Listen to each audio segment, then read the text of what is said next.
नमः शिवाय। ओम नमः शिवाय। ओम नमः शिवाय। ओम नमः शिवाय। नमः शिवाय। नमः शिवाय। नमः शिवाय। नमः शिवाय। नमः शिवाय। नमः शिवाय। नमः शिवाय। नमः शिवाय। नमः शिवाय। नमः शिवाय। नमः शिवाय। ओम नमः शिवाय। ओम नमः शिवाय। ओम नमः शिवाय। नमः शिवाय। नमः शिवाय। नमः शिवाय। नमः शिवाय। नमः शिवाय। नमः शिवाय। नमः शिवाय। नमः शिवाय। गोरा नमः शिवाय। नमः शिवाय। नमः शिवाय। गोरा नमः शिवाय। गोरा नमः शिवाय। नमः शिवाय। नमः शिवाय। नमः शिवाय। नमः शिवाय। नमः शिवाय। नमः शिवाय। नमः शिवाय। नमः शिवाय। नमः शिवाय। नमः शिवाय। नमः शिवाय। ओम नमः शिवाय। ओम नमः शिवाय। विश्वनाथ भगवान की जय। महाकालेश्वर भगवान की जय। ओंकारेश्वर भगवान की जय। कुबेरेश्वर महादेव की जय। श्री हनुमंत लाल की जय। हर हर महादेव। हर हर महादेव। हर हर महादेव। काशी विश्वनाथ ओगरदा नेत्रकालदर्शी कैलाशी अविनाशी भगवान शिव, जिनकी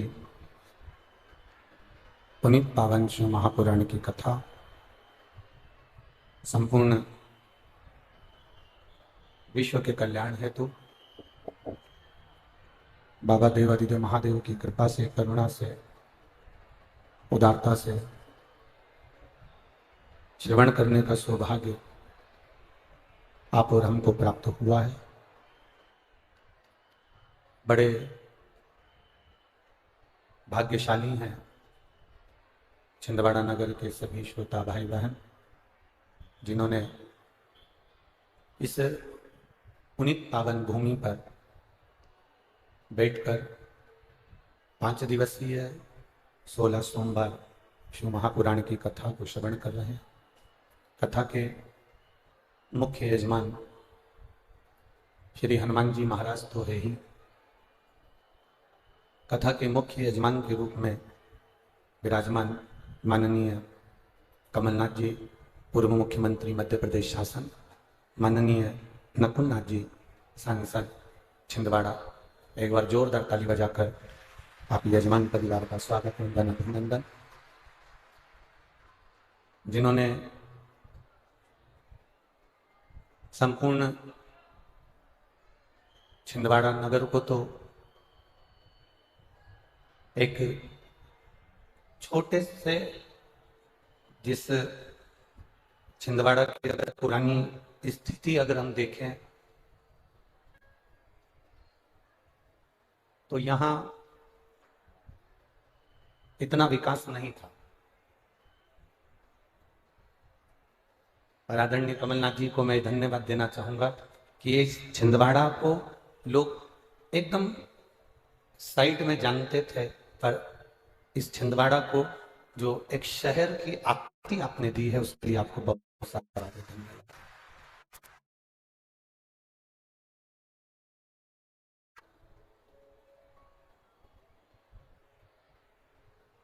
ये प्रभु की कृपा और उदारता है, करुणा है। आवाज नहीं आ रही है बाबू, इधर आवाज नहीं है पंडालों में। भक्ति और भक्ति के साथ में विश्वास बहुत जरूरी है।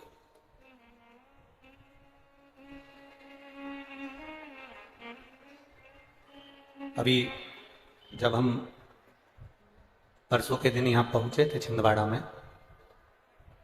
तो हेलीकॉप्टर को जाना था जहां से कलश यात्रा शोभा यात्रा निकलने वाली थी।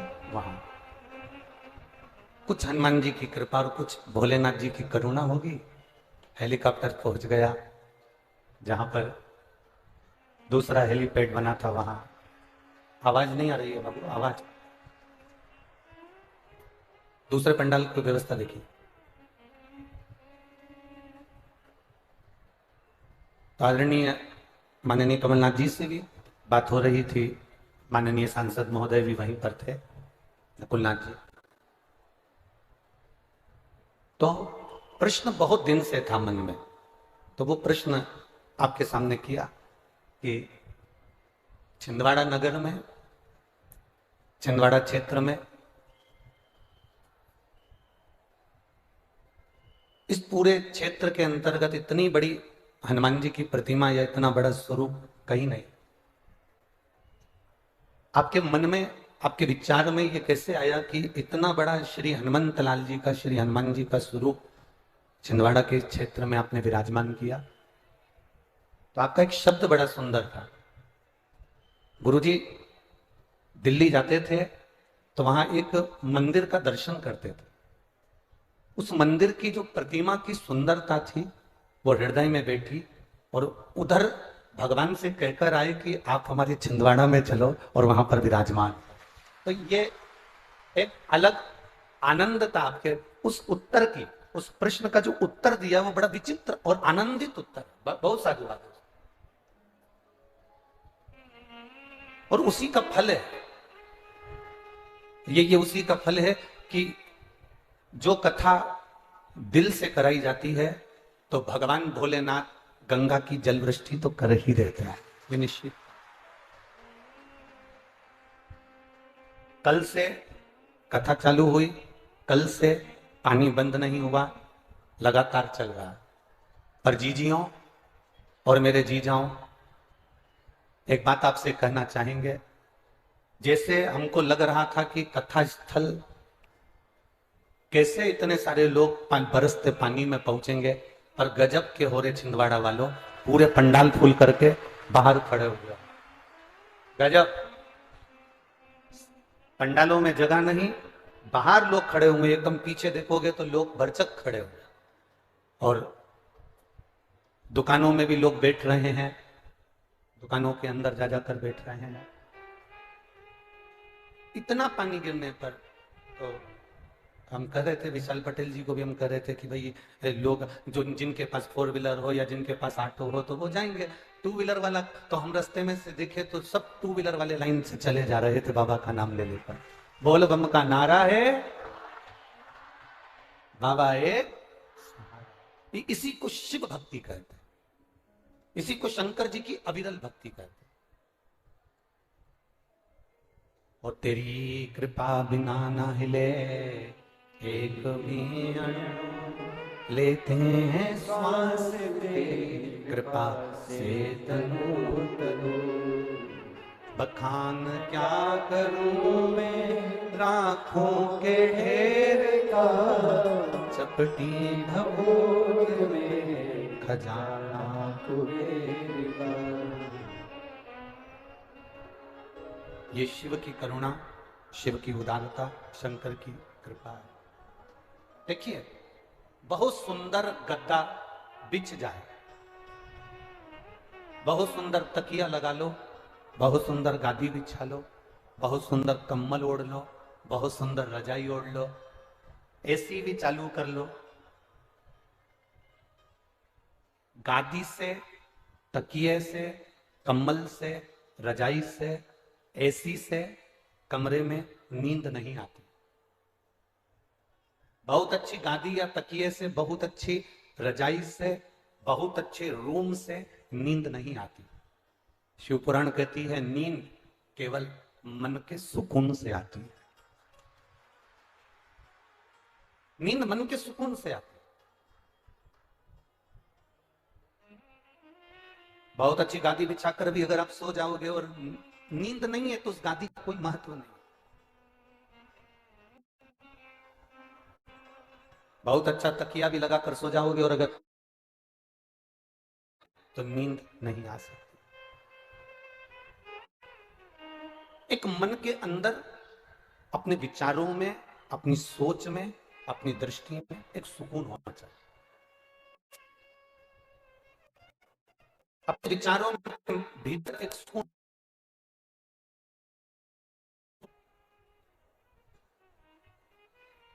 और वो सुकून, वो मन की शांति, हम जिस कर्म को करें, जो भी कर्म हम कर रहे हैं, उस कर्म को जब हम कर रहे हैं, उस कर्म को ये मानकर करें कि हम परमात्मा को प्रसन्न करने के लिए, क्योंकि मनुष्य के शरीर में, जीव के शरीर में, चाहे वो जलचर हो, चाहे वो थलचर हो, चाहे वो वायुचर हो, चाहे मनुष्य हो, ये सारे संसार के जितने जीव हैं, सब में परमात्मा का वास है।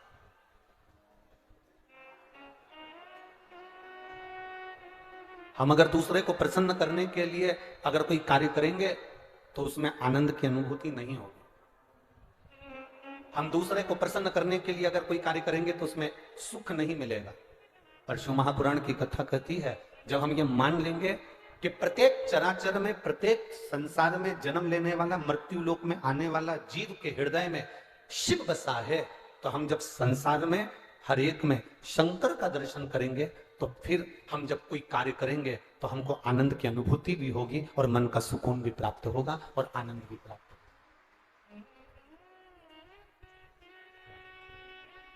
शंभु शरणे पड़ी मांगू घड़ी रे घड़ी दुख काटो दया करी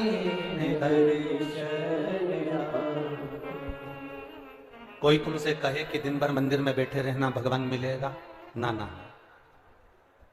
कोई तुमसे कहे कि गंगा जी के घाट पर जाकर बैठ जाना भगवान मिलेगा, ना ना। कोई तुमसे कह दे कि नर्मदा जी के घाट पर जाकर बैठ जाओ, 24 घंटे वहीं पड़े रहो, भगवान मिलेगा, नहीं। कोई तुमसे कहे कि कहीं तप साधना में लग जाओ, भगवान मिलेगा, नहीं।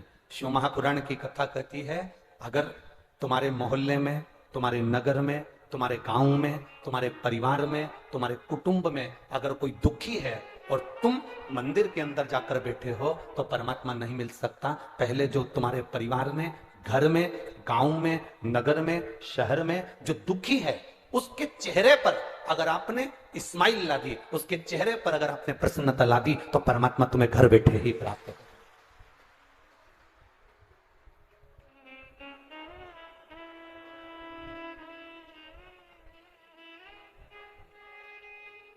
यहां पर कोई भानुमती श्रीवास्तव बैठी हुई होंगी, जिन्होंने हम जहां ठहरे हैं वहां पत्र भेजा था। भानुमती श्रीवास्तव, उन्होंने पत्र में लिखा कि गुरुजी, पशुपतिनाथ का व्रत करें या 16 सोमवार का व्रत करें या हम कोई व्रत करें, तो उस व्रत में या हम मंदिर जाएं या मंदिर से आए या दिया लगाने जाएं, तो दिन भर में हमें कितनी बार नहाना चाहिए? अब भानुमति श्रीवास्तव ने एक प्रश्न किया कि हमें दिन भर में कितनी बार स्नान करना चाहिए? महाराज, नहाए धोए हरि मिले तुम में नहाऊं सो बार। भगवान कहते हैं शरीर को साफ करने से या शरीर को धो लेने से या 10 बार स्नान कर लेने से परमात्मा की प्राप्ति नहीं है। शास्त्र कहता है एक बार दिल से, मन से काम, क्रोध, लोभ, आसक्ति, वासना, तृष्णा, इनको त्याग दीजिए, फिर परमात्मा को मिलने में देरी नहीं लगेगी। हम कितनी बार नहाए? हमने पहले भी कहा, कोई पूछे कि भगवान को अगर प्रसन्न करना है तो कौन से कलर के कपड़े पहने, कौन से कपड़े हम धारण करें, कौन सा कपड़ा हम पहने। हम पहले भी कहे भगवान शंकर को प्राप्त करने के लिए तुमको कपड़ा बदलने की जरूरत नहीं है। शंकर जी को प्राप्त करने के लिए तुम्हें कलेजा बदलने की जरूरत है। शिव प्राप्त हो जाए। कपड़ा बदलने से कभी भगवान नहीं मिला, कपड़ा बदलने से कभी परमात्मा नहीं मिला।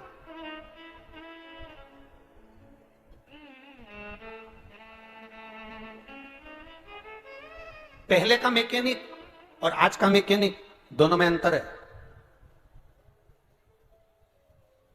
पहले का जो मैकेनिक होता था, एक बार उसके पास में गाड़ी जाती थी, वो गाड़ी ऐसी सुधारता था, ऐसी सुधारता था कि दूसरी बार फिर गाड़ी को आने में समय लगता था। बोलो सही है कि गलत है? पहले का मैकेनिक एक बार गाड़ी सुधारता था और गाड़ी को आने में समय लगता था। आज के जमाने का मैकेनिक गाड़ी सुधारता है, 2 दिन में वापस गड़बड़ हो जाती है, फिर लेकर आना पड़ता है। 8 दिन में फिर गड़बड़ हो जाती है, फिर लेकर आना पड़ता है।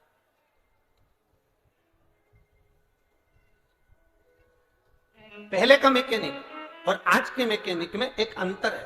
पहले का मैकेनिक गाड़ी सुधारता था, वो गाड़ी सुधर जाती थी, महीना, 2 महीना, 4 महीना, 6 महीना, 8 महीना वो गाड़ी नहीं आती थी, सुधरने के लिए वापस नहीं आती थी। पर आज का मैकेनिक गाड़ी सुधारता है तो 8-15 दिन में वो गाड़ी वापस लेकर आना पड़ता है। बस कथा भी यही कहती है, पहले के गुरु में और आज के गुरु में एक बड़ा अंतर है, बहुत बड़ा। पहले के गुरु में और आज के गुरु में एक बहुत बड़ा अंतर है। पहले के गुरु जिस शिष्य को एक बार सवार देते थे, एक बार सुधार देते थे, वो शिष्य फिर कोई आसक्ति में, कोई लोभ में, कोई काम में, कोई वासना में, कोई तृष्णा में, कहीं गलत जगह पर वो शिष्य नहीं पहुंचता था। पर आज के जो मैकेनिक हैं वो शिष्य को संवारने का प्रयास करते हैं, शिष्य को सुधारने का प्रयास करते हैं, शिष्य को संवारने का प्रयास करते हैं, पर वह शिष्य थोड़े दिन तक ठीक रहता है, वापिस वैसा की वैसा ही हो जाता है। थोड़े दिन तक ठीक रहेगा, वापिस वैसा की वैसे हो जाएगा। किसी असली गुरु की तलाश करें हम। कल कौन सा दिवस था? शिक्षक दिवस।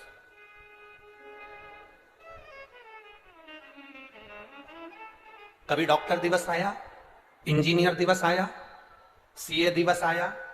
अरे बोलो तो जम के, नहीं आया। कभी एसपी दिवस आया, टीआई दिवस आया? जम के बोलो जरा। कभी थानेदार दिवस आया, कभी कलेक्टर दिवस आया? नहीं, केवल एक दिवस आया और वो है शिक्षक दिवस। केवल एक दिवस।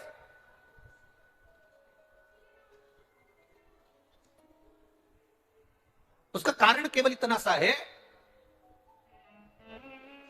इंजीनियर एक कोई सामग्री बनाए, कोई रोड बनाए, कोई पुल बनाए, कोई बिल्डिंग बनाए, थोड़ी बहुत गड़बड़ होगी, चल जाएगा, थोड़ी बहुत गड़बड़ हुई, चल जाएगा। पर शिक्षक, एक गुरु अपने शिष्य को जब तैयार करे तो उसमें कोई कमी नहीं रहना चाहिए, नहीं तो वह नहीं चल पाता। इसीलिए शिक्षक दिवस की महत्व। शिक्षक दिवस की महत्वता क्यों है? क्योंकि शिक्षक अपने शिष्य को, एक विद्यार्थी को, एक बच्चे को जो तैयार करे तो उसमें कोई कमी ना छोड़े, कोई कमी ना रहे।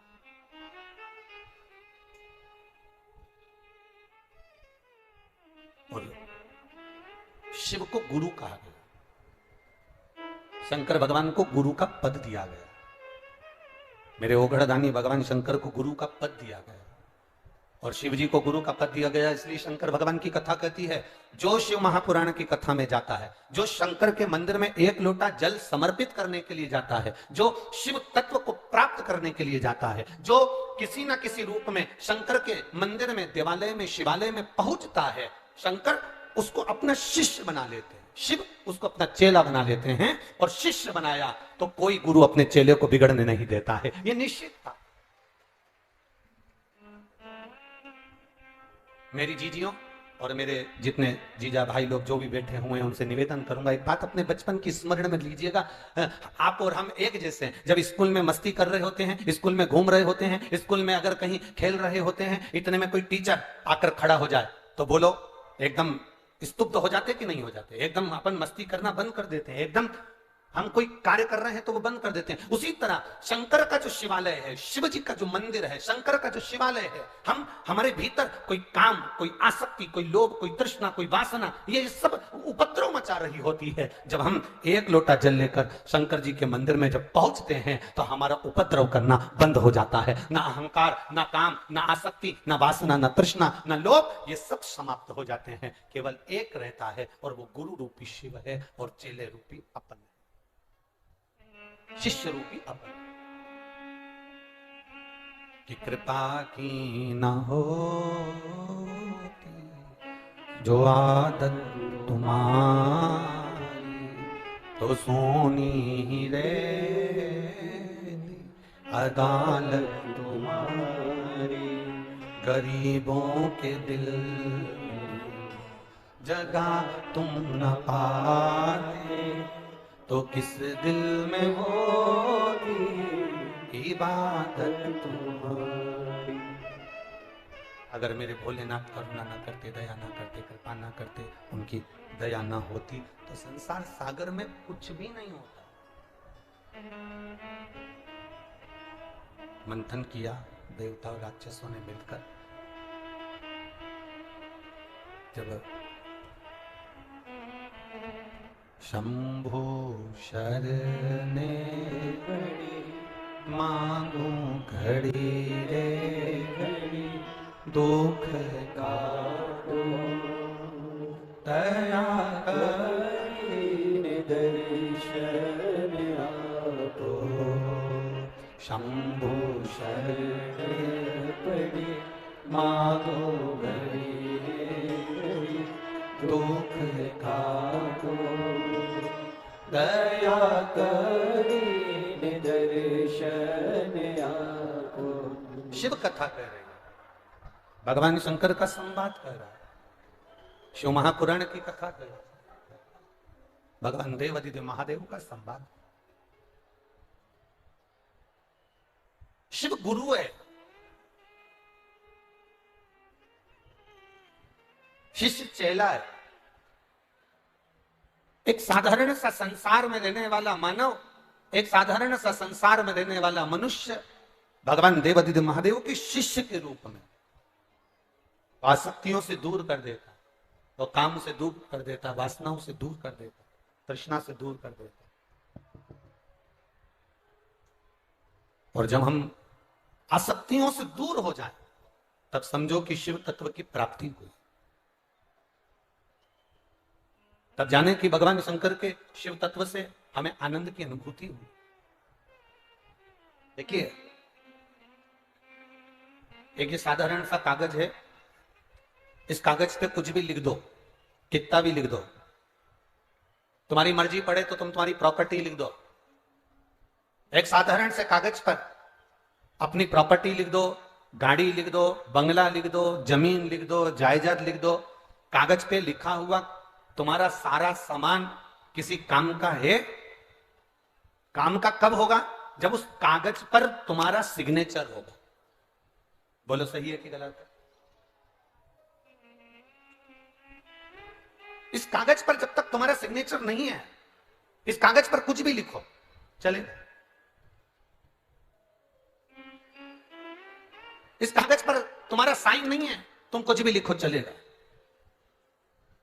अपनी गाड़ी लिख दो, बंगला लिख दो, जमीन लिख दो, प्रॉपर्टी लिख दो, तुम्हारी मर्जी पड़े जो जो लिख दो, तुम्हारा फार्म हाउस हो, घर हो, जमीन हो, चाहे जो लिखना है कागज के ऊपर लिख दो। पर कागज पर तुमने लिख जरूर दिया, पर कागज पर अगर तुम्हारा साइन नहीं है, सिग्नेचर नहीं है, तो कागज किसी काम का नहीं है। उसी तरह तुम चाहे डनलप के गद्दे पर सो लो, चाहे एसी के रूम में रह लो, चाहे एक मल्टी खड़ी कर लो, चाहे तुम कितने भी फार्म हाउस बना लो, चाहे तुम कितना भी सुंदर बंगला बना लो, चाहे तुम कितनी भी सुंदर गाड़ी ले लो, चाहे तुम कितनी भी सुंदर दुकान खोल लो, चाहे तुम कितने भी सुंदर कपड़े पहन लो, चाहे तुम कितने भी सुंदर जेवर बना लो, पर जब तक तुम्हारे हृदय में भगवान का नाम नहीं है, तब तक वो जीव किसी काम का नहीं।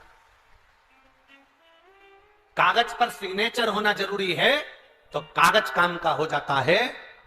कागज पर सिग्नेचर होना जरूरी है, साइन होना जरूरी है, तो यह कागज काम का हो जाता है। और मनुष्य की अगर देह मिली है तो परमात्मा का नाम लेना जरूरी है, तो यह शरीर काम का हो जाता है। शरीर काम का तभी होता है।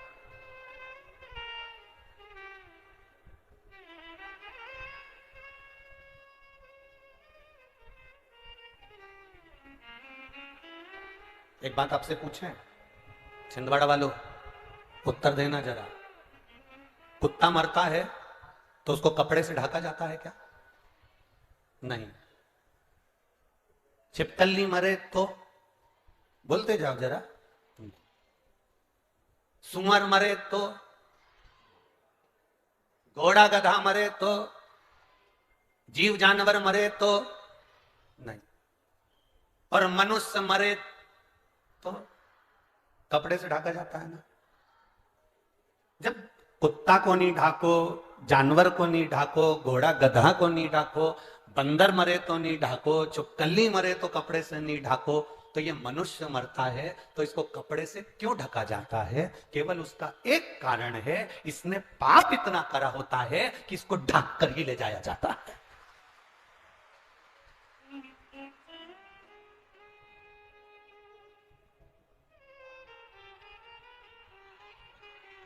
कर्म इतने विचित्र करे होते, इसलिए शिव महापुराण की कथा बारंबार कहती है, मत बुरे कर्म कर बंदे वरना पछताएगा, भगवान की आंखों से तो बच नहीं पाएगा, तू बच नहीं पाएगा। अरे ओ अज्ञानी मत डरना, अरे ओ अज्ञानी मत डरना, तेरे कर्म का फल भी तू ही पाएगा, जैसा किया तूने तेरे आगे आएगा। मत बुरे कर्म कर बंदे वरना पछताएगा, भगवान की आंखों से तू बच नहीं पाएगा, तू बच नहीं पाएगा। हमारा कर्म हमारे सम्मुख में, हम जैसा देते हैं वैसा हमें मिलता है, जैसा हम करते हैं वैसा हमें प्राप्त होता है। एक किसान, एक गांव का व्यक्ति, उसके यहाँ दूध अच्छा होता था, ज्यादा बहुत सारी उसके यहाँ गाय भैंस थी तो दूध अच्छा होता था, तो दूध का वो मक्खन बनाता था और मक्खन बनाकर वो एक डेयरी पर देके आता था। अब मक्खन बनाया उसने और डेयरी पर दे आता था।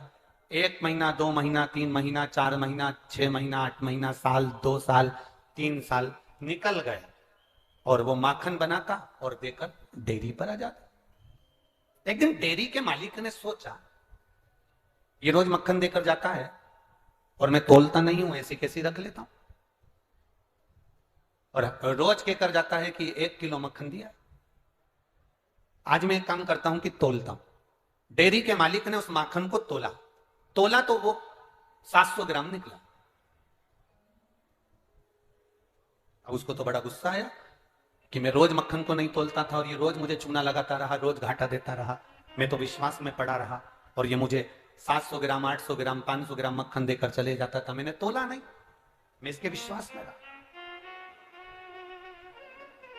ये दूसरे दिन फिर माखन देने आया, इसने फिर तोला, माखन 800 ग्राम था। अब की बार डेयरी के मालिक को क्रोध आ गया और डेयरी के मालिक ने उसका हाथ पकड़ा और पकड़कर उसको थाने ले गए। 4 साल 5 साल से तू मुझे चूना लगा रहा, मैं तेरे विश्वास में, तू जितना माखन लाकर देता है मैं रख लेता हूं, और रोज कहता है 1 किलो माखन है, कभी 700 ग्राम निकला, कभी 800 ग्राम निकला। वो तो अच्छा हुआ कि मैंने 2 दिन से देख लिया।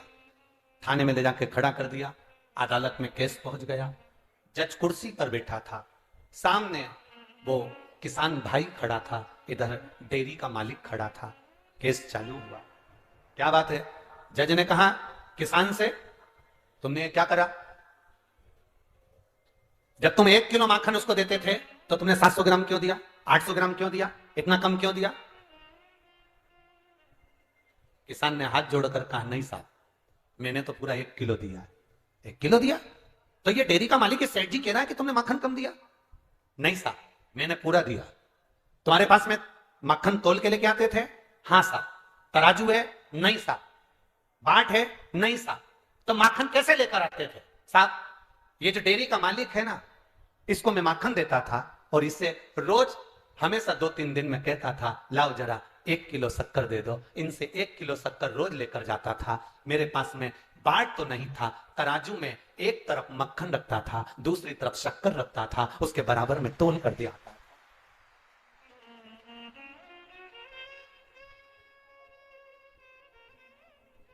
उसके बराबर में तोल कर दिया था। अब डेयरी के मालिक की आंखें नीचे दब गई कि मैं इसको 700 ग्राम शक्कर तोल के देता था, जैसा मैंने दिया वैसा मुझे, मैंने जैसा दिया।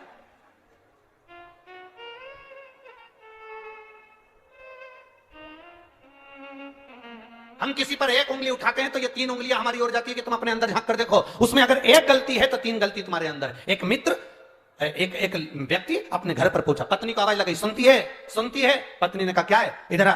पत्नी ने पूछा क्या बात है? सुनो, आज शाम को मेरा दोस्त खाना खाने आएगा, आज शाम को मेरा दोस्त भोजन करने आएगा। पत्नी से पति ने कहा, सुन, ये घड़ी छुपा कर रख दे, चप्पल छुपा के रख दे, गुलदस्ता छुपा के रख दे, और सुन, वो वहां पर सामने जो मोबाइल रखा है छुपा के रख दे। इतने में पत्नी ने बोला, क्यों, तुम्हारा दोस्त चोर है?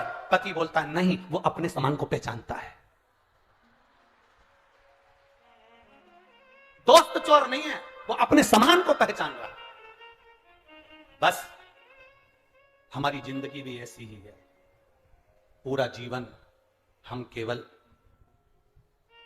पूरा जीवन केवल दूसरों के ऐब ढूंढने में लगे रहे। शिव महापुराण तो बड़ी सुंदर बात कहती है साहब, कभी मौका मिले तो अपनी जिंदगी में उतारिएगा इस बात को। आपके तारीफ करने वाले, आपकी चर्चा करने वाले, आपकी तारीफ करने वाले कम हो जाएं चलेगा, आपकी तारीफ करने वाले कम हो जाएं चलेगा। शिव महापुराण कहती है, पर आपकी निंदा करने वाले कम नहीं होना चाहिए, बढ़ना चाहिए। आपकी तारीफ करने वाले कम होंगे चलेगा, पर आपकी निंदा करने वाले ज्यादा होना चाहिए। उसका कारण है, जितना तारीफ करने वाले आपके नाम को ऊंचा नहीं ले जाते हैं, उतना निंदा करने वाले 2 मिनट में ऊपर पहुंचा देते हैं।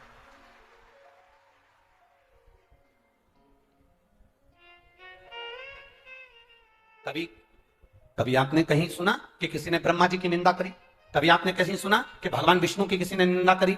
कभी आपने सुना कि मां देवी की किसी ने निंदा करी? कभी आपने सुना कि भगवान दत्त की किसी ने निंदा करी? कभी आपने सुना कि सूर्य, चंद्रमा, ग्रह, इनकी किसी ने निंदा करी?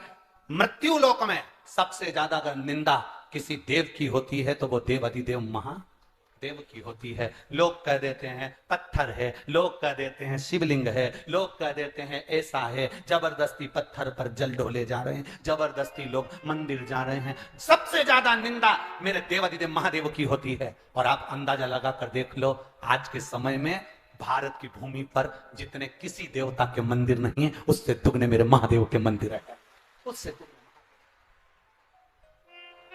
आपकी तारीफ करने वाले कम होंगे चलेगा, आपकी तारीफ करने वाले कम हो जाएंगे चलेगा, कोई फर्क नहीं पड़ेगा, पर आपकी निंदा करने वाले कम नहीं होना चाहिए। भगवान से प्रार्थना करना, क्योंकि निंदा उसी की होती है जो ऊंचाई पर चढ़ रहा होता है, जो आगे बढ़ रहा है। निंदा करने वाले कम ना हो। शंकर जी की कितनी निंदा करी भगवान शिव जी? ओगरदानी, त्रिकालदर्शी, जिनकी धर्म पत्नी माता सती, और सती मैया को कितना ज्ञान दिया, पर सती माता को ज्ञान तो दिया, पर सगे ससुर ने, यहां कोई नहीं बैठा होगा जिसका ससुर गाली बका हो मुंह पर। छिंदवाड़ा में तो ऐसा नहीं होगा कहीं का कि जिसके ससुर ने मुंह पर कह दिया हो कि ये ऐसा। दक्ष प्रजापति स्वयं अपने जमाई भगवान शंकर से कहते हैं, शिव मेरी बेटी सती का विवाह तेरे साथ में हुआ है, मेरी बेटी सती तेरे साथ में ब्याही है। शिव मैं आया और तूने सम्मान नहीं करा। शिव मैं तुझे श्राप देता हूं कि तू शमशान में निवास करेगा। अड़भंगा, नग्न वेशधारी, जटाजूट वाले, सर्पों को गले में लपेटने वाले, कितना कितना शब्द ससुर ने कहा। शंकर भगवान उठे और उठकर उन्होंने डमरू बजाना प्रारंभ करा। जो डमरू बजाया तो पास में भगवान विष्णु बैठे थे। उन्होंने शंकर जी से पूछा, तुम्हारी तारीफ नहीं हो रही है, तुम्हें गालियां दी जा रही है और तुम्हें रहने के लिए शमशान दे दिया गया है और तुम डमरू बजा रहे हो। शंकर भगवान बोले, नारायण आप नहीं जानते, मेरा ससुर सही में आज मालूम पड़ा कि मेरा ससुर है। आज तक नहीं मालूम था कि ये मेरा ससुर है, आज मालूम पड़ा कि ये मेरा ससुर है। भगवान नारायण ने कहा, ऐसा ससुर दुनिया के लोग भगवान से प्रार्थना करेंगे, ऐसा ससुर किसी को ना दे। शंकर जी कहते हैं, मेरे ससुर जैसा ससुर भगवान सबको दे। सब ऐसे क्यों कह रहा है? भगवान नारायण ने पूछा, ऐसे शब्द बोल रहे हो कि तुम्हारा ससुर तुम्हें गाली दे रहा, आप शब्द कह रहा, ताने दे रहा, रहने के लिए शमशान कहा कि शमशान में तेरा निवास हो और तुम कह रहे हो ससुर जैसा। अरे मेरे ससुर की निगाह बहुत ऊंची है। मेरा ससुर जो सोचता है वो दुनिया में किसी का ससुर नहीं सोचता। मेरे ससुर ने कितना मेरे लिए सोचा। मेरे ससुर ने कहा, तू शमशान में निवास करना, क्योंकि मेरे ससुर अगर दूसरी जगह पर प्लाट दिलाता तो वहां कोई भी कब्जा कर लेता, तो मेरे ससुर ने मुझे शमशान दिया। शमशान में कौन कब्जा करे? शमशान में कौन कब्जा करे? मेरे ससुर ने मुझे रहने के लिए शमशान दिया। शिव तू शमशान में रहना। शंकर भगवान उठकर नाचने लगे। मेरे ससुर जैसा दुनिया में कोई ससुर नहीं होगा जो मेरे लिए इतना सोचा है, इतना विचार करा कि ये सीधा साधा है, इसको लोग भोला कहते हैं। अरे इतना भोला है कि इसके पास में विष आया तो विष पी गया, धतूरा आया तो धतूरा धारण कर लिया, अरे सांप मिला तो सांप धारण कर लिया। इतना भोला मेरा जमाई है। अगर मैं इसको कहीं दूसरी जगह प्लाट दिला दूंगा और मकान बना दूंगा तो ये किसी को भी दान दे देगा। इसलिए इन्होंने कह दिया कि तू शमशान में रहे। शमशान में कोई ना तो कब्जा करेगा और ना कोई शमशान दान लेगा। शमशान इतना तो छिंदवाड़ा वालों तुम्हारे ससुर ने भी नहीं सोचा होगा, पक्का, जितना भोलेनाथ जी के ससुर सोचे, इतना नहीं सोचा। अब शब्द कहे गए, निंदा करी गई, ताने दिए गए, आड़ा टेढ़ा कहा गया। कहा दुनिया के लोगों ने, फिर वही बात, प्रशंसा करने वाले कम हो जाए चल जाएगा, पर निंदा करने वाले कम नहीं होना चाहिए। जितने निंदा करने वाले, तुम्हारे लिए अब शब्द बोलने वाले जितने जितने ज्यादा होंगे, उतना उतना तुम जिंदगी की उन्नति की ओर बढ़ते चले जाओगे। आग लगे बस्ती में, अपन रहो मस्ती में, लहे सो टहे।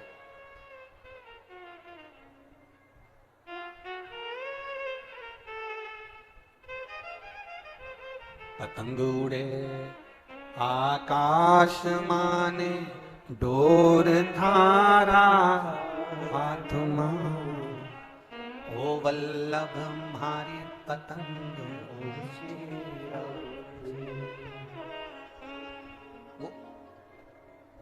कहे सो ठीक, कहे सो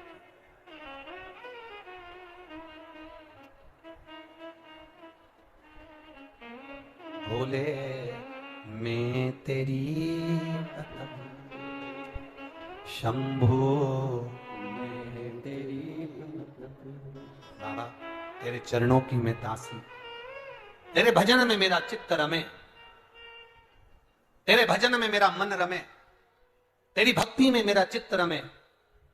एक पत्र आया, देखिए पत्र हम ज्यादा पढ़ नहीं पाए, पूरे याद रखें ढेर, पर एक दो पढ़ने में आए हैं तो देखो।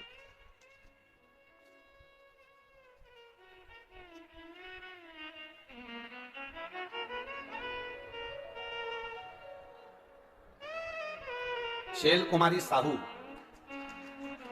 पति जगदीश प्रसाद साहू, वार्ड नंबर 7, जूना मोहल्ला, मोहखेड़, जिला छिंदवाड़ा। मोहखेड़ सही है? हाँ ठीक है ना, यही नाम है ना, ठीक है, तुम समझ गए ना, बस बाकी के जाने दो। शैल कुमारी साहू, पति जगदीश प्रसाद साहू, वार्ड नंबर 7, जूना मोहल्ला, मोहखेड़, जिला छिंदवाड़ा, मोबाइल नंबर ये है। कहीं बैठी हो तो हाथ हिला सकते हो, अगर कहीं बैठी हो तो अपना हाथ जरूर हिला, जहां भी बैठे हो। गुरुजी, शादी को 13 साल हो गए थे, संतान का सुख नहीं था। गुरुदेव, डॉक्टरों के अनुसार संतान का सुख नहीं था हमारे यहाँ, दोनों की सारी जांचें करी गई, पर डॉक्टरों ने भी कह दिया था कि संतान नहीं होगी। टेस्ट बेबी करवाया, उसका भी कोई रिजल्ट नहीं आया। तब आखिरी में विचार किया कि अब संतान का सुख है ही नहीं, छोड़ दिया विचार। टेस्ट बेबी भी 2 से 3 बार कराया गया, पर कोई फल नहीं मिला। आखिरी में फिर एक बार छोटे से मोबाइल पर किसी ने आपकी क्लिप भेज दी, उसको सुना, सुनने के बाद शिव महापुराण की कथा सुनना प्रारंभ करा। आपने बताया था पशुपति व्रत के बारे में, पशुपति व्रत के बारे में बताया, सफेद आंकड़े की जड़ का प्रयोग बताया, बेलपत्र का सेवन बताया। गुरुजी, अब जब डॉक्टरों ने मना कर दिया, टेस्ट बेबी भी फेल हो गया, तब हमने ये प्रयास करना प्रारंभ करा, और बाबा की कृपा का हम क्या वर्णन करें गुरुदेव। केवल 1.5 महीना हुआ और गर्भ ठहरा, और बाबा की कृपा से ऐसी करुणा हुई कि हमारे घर में पुत्र रत्न की प्राप्ति 13 वर्ष के बाद हुई है। कहीं बैठे हो तो हाथ हिला सकती हैं, जहां भी बैठी हो हाथ हिला सकते हैं। 13 वर्ष के बाद पुत्र रत्न की प्राप्ति।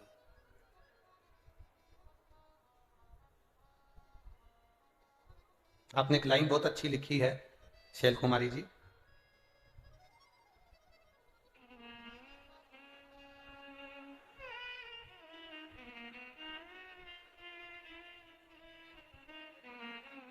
आपने एक लाइन लिखी है, सागर में इतना पानी की कागड़ में ना समाए, हमारे मन में इतनी बात है कि पत्र में ना समाए। शैल कुमारी ने इसको शिव की भक्ति का।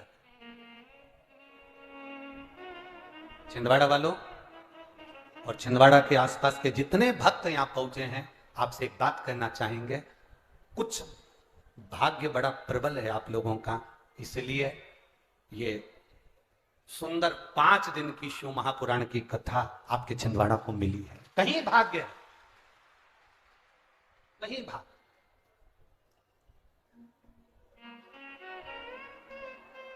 और जितने बैठे हो, हम जानते हैं कि जगह नहीं है पंडालों में, और ये सब हम स्मरण कर रहे हैं, आप लोग इतनी संख्या में सब लोग खड़े हुए हो, साइडों में भी, उधर पीछे भी सब लोग, तो हमारा तो इतना सा निवेदन रहेगा, आप जिस भाव से आए हो, आप जिस विश्वास से आए हो, और अपने घर के लोगों को कह देना 5 दिन की शिव महापुराण की कथा है, एक दिन निकल गया, दूसरा दिन चल रहा है, 4 बजे कथा विराम हो जाएगी, बचेंगे कितने दिन?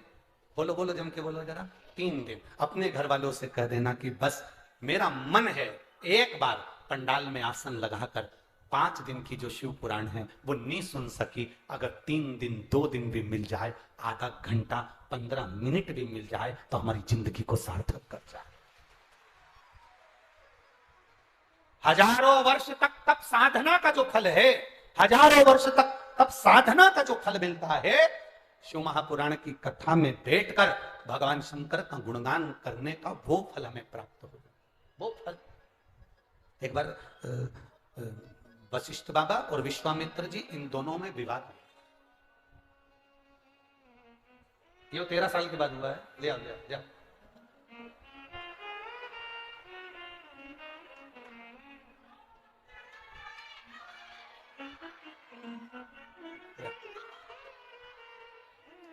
जोरदार ताली बजाएं। ये 13 वर्ष के बाद बाबा देवादिदेव महादेव।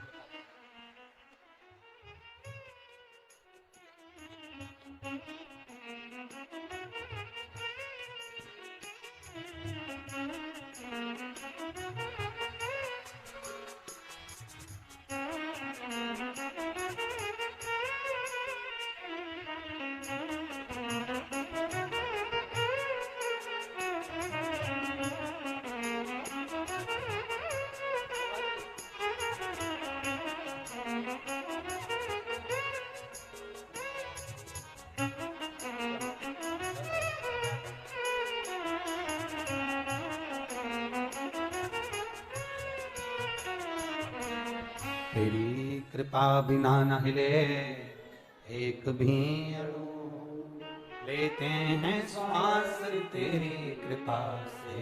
तनु तनु आप बैठकर कथा श्रवण कर रहे हैं, भजन कर रहे हैं, शिव तत्व की प्राप्ति कर रहे हैं। हजारों वर्ष के तप का जो फल होता है वो सत्संग में अगर जाकर बैठ गए, शिव महापुराण में अगर जाकर बैठ गए तो एक क्षण के सत्संग में वो फल प्राप्त हो जाता है। एक क्षण के सत्संग में वो फल आपको मिल जाता है, एक क्षण के सत्संग। वशिष्ठ बाबा और विश्वामित्र जी दोनों में आपस में विवाद हुआ, दोनों में आपस में। विश्वामित्र जी ने कहा तप बड़ा होता है, विश्वामित्र जी कहते हैं तप बड़ा, वशिष्ठ बाबा कहते हैं सत्संग बड़ा। मेरी जीजियों और जितने मेरे भाई बैठे हैं, आप बड़े ध्यान से कथा में इतने मन को लगाइएगा। बहुत दूर दूर से आप छिंदवाड़ा से भी आए हो तो 15 किलोमीटर दूर से आए, सही है। आप आसपास से भी आए हो तो दूर से आए। 50 रुपए, 100 रुपए, 200 रुपए ऑटो वाले का खर्च कर कर आप यहां बैठे हो, आप यहां पहुंचे हो। केवल टीवी पर हाथ हिलाने के लिए नहीं आए, केवल टीवी पर हाथ हिलाने के लिए नहीं आए। कथा में अपने मन को लगाना। हम तो इस विश्वास से कथा को कहकर जाएं कि जितने आए हो ना, हाथ हिलाने से काम नहीं होगा, झोली भर कर लेकर जाना, बस इतना भगवान से प्रार्थना। ये तो कैमरे वालों का काम है जो आपके सामने कैमरा ले जाएंगे, आप उस पर हाथ हिलाने में अपना समय बर्बाद मत करना। टीवी पर ध्यान न रखते हुए कि मेरा फोटो आया कि नहीं आया, ध्यान ये रखना कि हमने जो कथा सुनी वो हमारी रोमावली से प्रवेश कर कर मेरे देवाधिदेव महादेव ने स्वीकार करी कि नहीं करी, मेरे जैसे जीव को उसको अपना बनाया कि ना, हमें उसको स्वीकार, हम उससे प्राप्त। वशिष्ठ बाबा और विश्वामित्र जी में आपस में विवाद। विश्वामित्र जी कह रहे हैं तप बड़ा होता है, वशिष्ठ बाबा कह रहे हैं कि सत्संग बड़ा होता है। 5 मिनट भी अगर कहीं बैठकर सत्संग किया है तो वो सत्संग बड़ा हो। दोनों में विवाद हो, दोनों में विवाद। अब दोनों झगड़ा करते करते दोनों की दोनों भगवान नारायण के पास में पहुंचे, भगवान विष्णु के पास पहुंचे। और दोनों झगड़ा करते करते जब भगवान विष्णु जी के पास में पहुंचे तो भगवान नारायण शेषनाग की सैया पर विश्राम कर रहे थे। लक्ष्मी जी उनके चरणों में बैठी हुई थी और उन्होंने, वशिष्ठ बाबा और भगवान विश्वामित्र दोनों ने भगवान नारायण से कहा, प्रभु हमारे मन में एक संशय है, उस संशय को मिटा दीजिए। हमारे मन में एक संशय आ गया, उस संशय को समाप्त कर दीजिए, हमारा वो संशय समाप्त करिए। पूछा क्या संशय है तुम्हारा संशय है क्या? तप बड़ा होता है कि सत्संग बड़ा होता है? रूखी आवाज है, तप बड़ा है कि सत्संग बड़ा है? विश्वामित्र जी कह रहे हैं कि तप बड़ा है और वशिष्ठ बाबा कह रहे हैं कि सत्संग बड़ा। दोनों में विवाद है। अब आप क्लियर करिए, आप बता दीजिए कि तप बड़ा कि सत्संग बड़ा। भगवान नारायण तुरंत बोले, भैया देखो इसका जवाब तो मैं नहीं दे सकता, इसका जवाब तो केवल एक दे सकते हैं, वो है देवाधिदेव महादेव। महादेव के सिवाय कोई इसका जवाब नहीं दे पाएगा। इसका जवाब महादेव के सिवा कोई नहीं दे सकता। अब जाओ शिव जी के पास, अब जाओ देवाधिदेव महादेव के पास। वशिष्ठ बाबा और विश्वामित्र जी दोनों देवाधिदेव महादेव के पास पहुंच गए। आवाज नहीं जा रही है उधर पंडाल में। वशिष्ठ बाबा और विश्वामित्र जी दोनों देवाधिदेव महादेव के पास पहुंच गए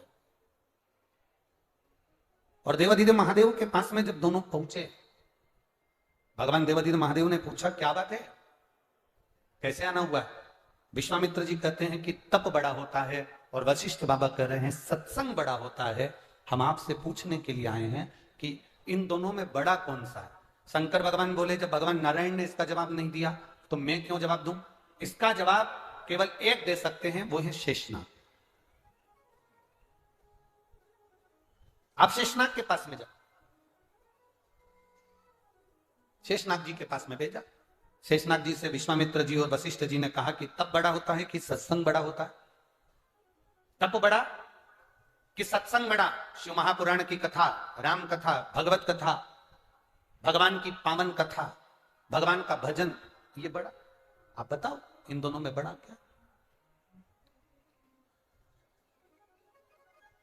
शेषनाग जी बोले मैं उत्तर तो दे दूंगा, पर बात इतनी सी है कि उत्तर देने में मना नहीं है, पर मेरे फन के ऊपर जो ये पृथ्वी रखी है, ये पृथ्वी निरंतर घूम रही है। इस पृथ्वी को घूमने से थोड़ी देर रोक दो तो मैं तुमको इसका उत्तर दे दूं। इतने में विश्वामित्र जी ने हाथ में जल लिया और विश्वामित्र बाबा ने हाथ में जल लेकर संकल्प लेकर कहा कि मेरी जिंदगी में मैंने जितना तप करा उसका सारा पुण्य मैं पृथ्वी को देता हूं, और पृथ्वी तू एक क्षण के लिए रुक जा। पृथ्वी नहीं रुकी, पृथ्वी रुकी नहीं। जब पृथ्वी नहीं रुकी तब वशिष्ठ बाबा ने देखा कि विश्वामित्र जी से ये पृथ्वी नहीं रुकी, तो वशिष्ठ बाबा ने कहा हे पृथ्वी मैया, मैंने अगर किसी सच्चे गुरु के पास में बैठकर एक क्षण का भी सत्संग करा हो तो वो एक क्षण के सत्संग का पुण्य मैं आपको देता हूं। पृथ्वी रुक जा। और पृथ्वी एक क्षण के सत्संग के पुण्य से रुक गई।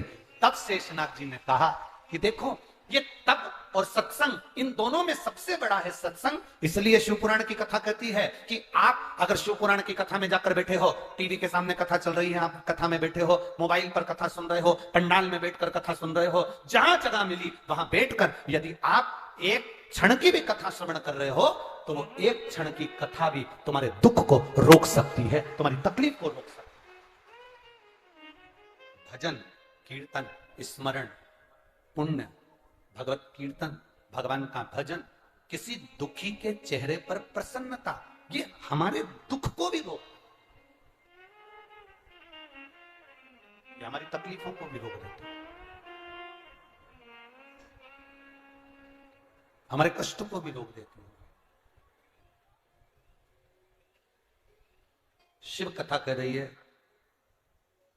सुगंधा जिसको ऋषियों ने कहा था कि तुम एक काम करना, 16 श्रृंगार कर कर जैसे तुम सबको अपनी मुट्ठी में कर ली हो, अपने कब्जे में कर ली हो, सुगंधा 16 श्रृंगार कर कर जैसे तुमने सबको अपने कब्जे में करा है, उसी तरह 16 सोमवार का व्रत कर कर तुम देव अधिदेव महादेव को भी अपना बना सकती हो, शंकर की आराधना कर सकती।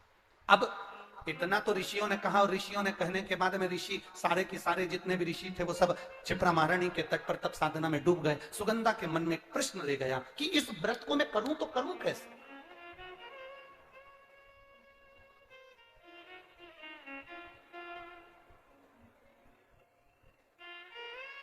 पशुपतिनाथ का व्रत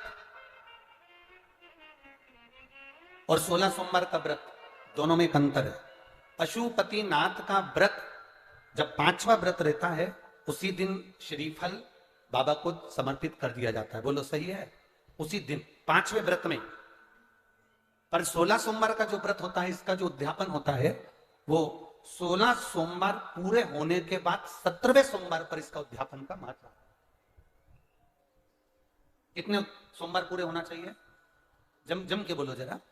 16 सोमवार पूरे होने के बाद 17वां जो सोमवार होता है, 17वां जो सोमवार है, बस उस सोमवार पर फिर इसका उद्यापन हो। 16 सोमवार पूर्ण हो जाए, दोनों में अंतर है। अब मन में प्रश्न जागृत हो गया सुगंधा के। सुगंधा ने विचार करा कि मैं करूं तो करूं क्या? ऋषि तो तप साधना में बैठ गए, ऋषि तो तप साधना में लग गए, क्षिप्रा महारानी के तट पर बैठ गए। अब ये ना जाने कब उठेंगे और कब उठेंगे, और मैं कब इनसे पूछूंगी कि मुझे व्रत कैसे करना है, व्रत का नियम क्या है, व्रत करूं तो करूं कैसे, और इस व्रत को मैं कौन से महीने में उठा लूं जिससे मेरी जिंदगी की सार्थकता सिद्ध हो जाए।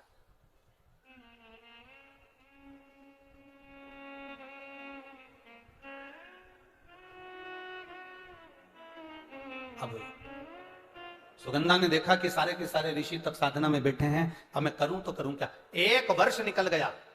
सुगंधा उन ऋषियों के जहां पर वो तप कर रहे थे, उनके तप स्थली के सम्मुख में बुआरी काट रही है, जैसे शबरी अम्बा मां शबरी राम जी की प्रतीक्षा में जैसे बुआरी काटती थी, झाड़ू लगाती थी, सेज बिछाती थी, पुष्प की रंगोली डालती थी, ऐसे वो सुगंधा भी ऋषियों के जागने का इंतजार कर रही।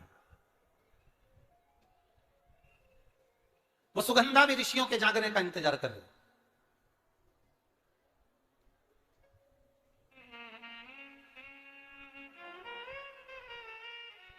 कभी तो नेत्र खुलेंगे, कभी तो ऋषि बोलेंगे।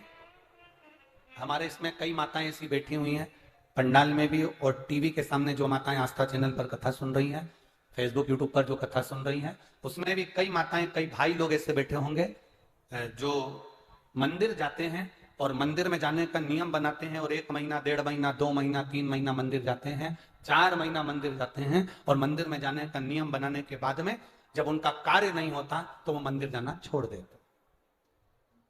भगवान सुन ही नहीं रहा।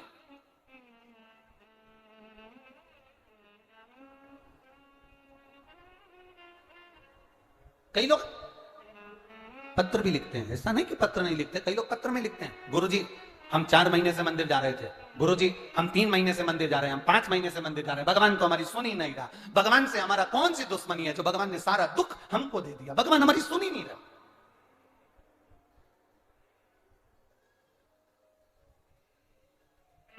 सबकी सुनता है, इतने सारे आपके पास में पत्र आते हैं, गुरुजी भगवान सबकी सुनता है, तो हमारी क्यों नहीं सुन रहा? हम भी तो मंदिर जा रहे हैं, हम भी तो भगवान को जल चढ़ा रहे हैं, हम भी तो भगवान के मंदिर में झाड़ू लगा रहे हैं, हम भी तो भगवान के मंदिर में पोछा लगा रहे हैं, हम भी तो भगवान का श्रृंगार कर रहे हैं, फिर भगवान हमारी सुनता क्यों नहीं है? 2 महीना, 3 महीना, 4 महीना जाते हो और मन में विचार रखते हो कि भगवान ऐसा कर देना कि बस मेरा काम हो जाए। भगवान भी मन में सोचते हैं तो चिंता मत कर, तेरे यहां किसी की दुकान हो तो उस दुकान को एक बार देखना। एक दुकान में सेठ जी बैठा रहता है, उसको घर पर 5 लाख रुपए पहुंचाना। समझना जरा बहुत अच्छे से, सेठ जी दुकान पर ऑफिस में, और उसको 5 लाख रुपए अपने घर पर भेजना है। उसके यहां पर 15 नौकर काम कर रहे हैं। एक नौकर 1 महीने पहले लगा, एक नौकर 3 महीने पहले लगा, एक नौकर 10 महीने पहले लगा, एक नौकर 1 साल से लगा, एक नौकर 5 साल से लगा। अब सेठ जी वो 5 लाख रुपए अपने घर भेजना है तो कौन से नौकर के हाथ में देंगे? बोलो रीजी जी।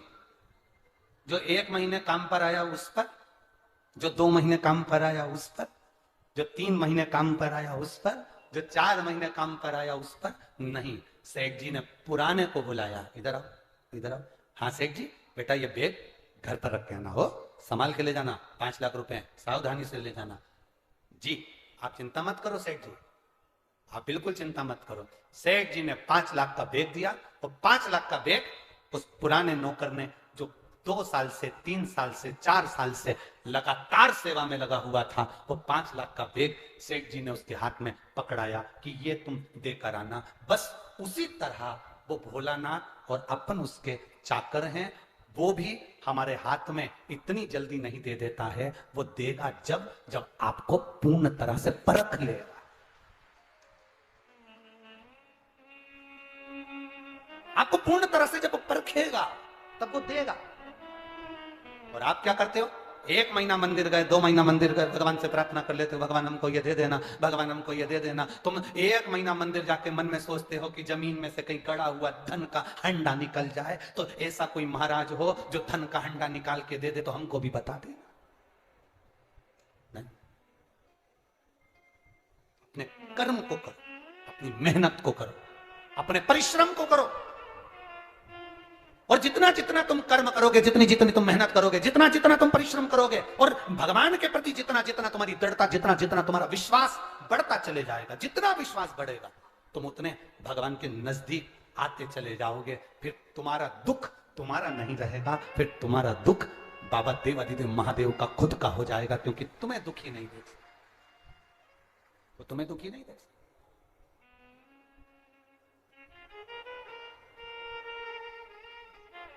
कहे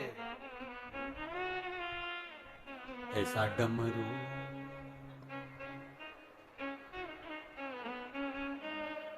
भोले बाबा ने सा बजाया डमरू, बजाया डमरू, सारा कैलाश पर्वत मगन हो गया। भोले बाबा ने सा बजाया डमरू, बजाया डमरू, सारा कैलाश पर्वत मगन हो गया।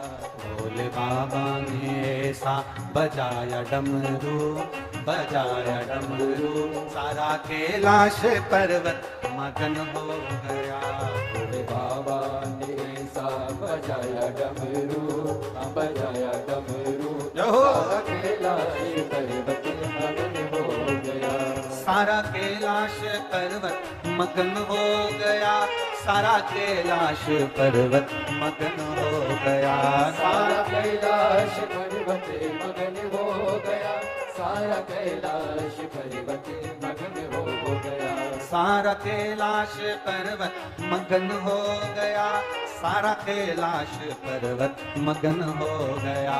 सारा कैलाश पर्वत मगन हो गया, सारा कैलाश पर्वत मगन हो गया।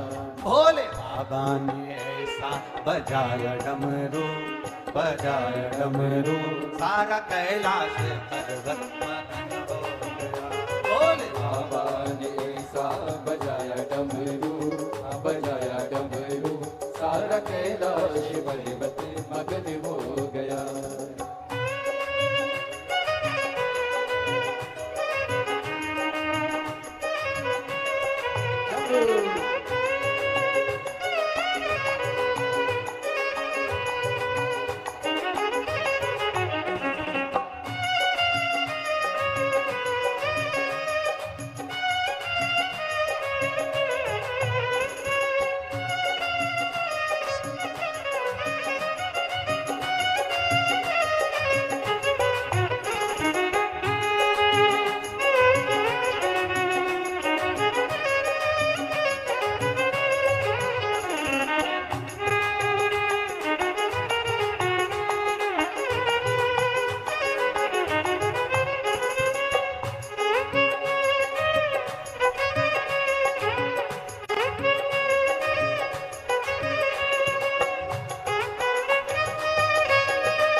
सुन के ब्रह्मा चले, डमरू की धुन सुन के ब्रह्मा चले, ब्रह्मा चले वहाँ विष्णु चले, ब्रह्मा चले वहाँ विष्णु चले। महालक्ष्मी का मन भी मगन हो गया, महालक्ष्मी का मन भी मगन हो गया। सारा कैलाश पर्वत मगन हो गया, सारा कैलाश पर्वत मगन हो गया।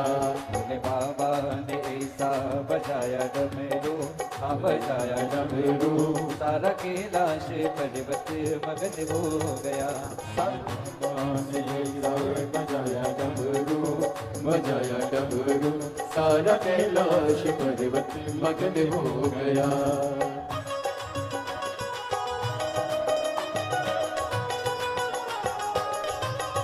भोले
डमरू की धुन सुन के गंगा चले, डमरू की धुन सुन के गंगा चले, गंगा चले वहाँ यमुना चले, गंगा चले वहाँ यमुना चले, वहाँ सरयू का मन भी मगन हो गया, वहाँ सरयू का मन भी मगन हो गया, सारा कैलाश पर्वत मगन हो गया, कैलाश पर्वत मगन हो गया।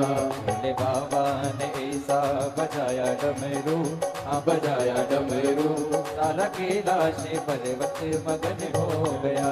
सारा कैलाश पर्वत मगन हो गया।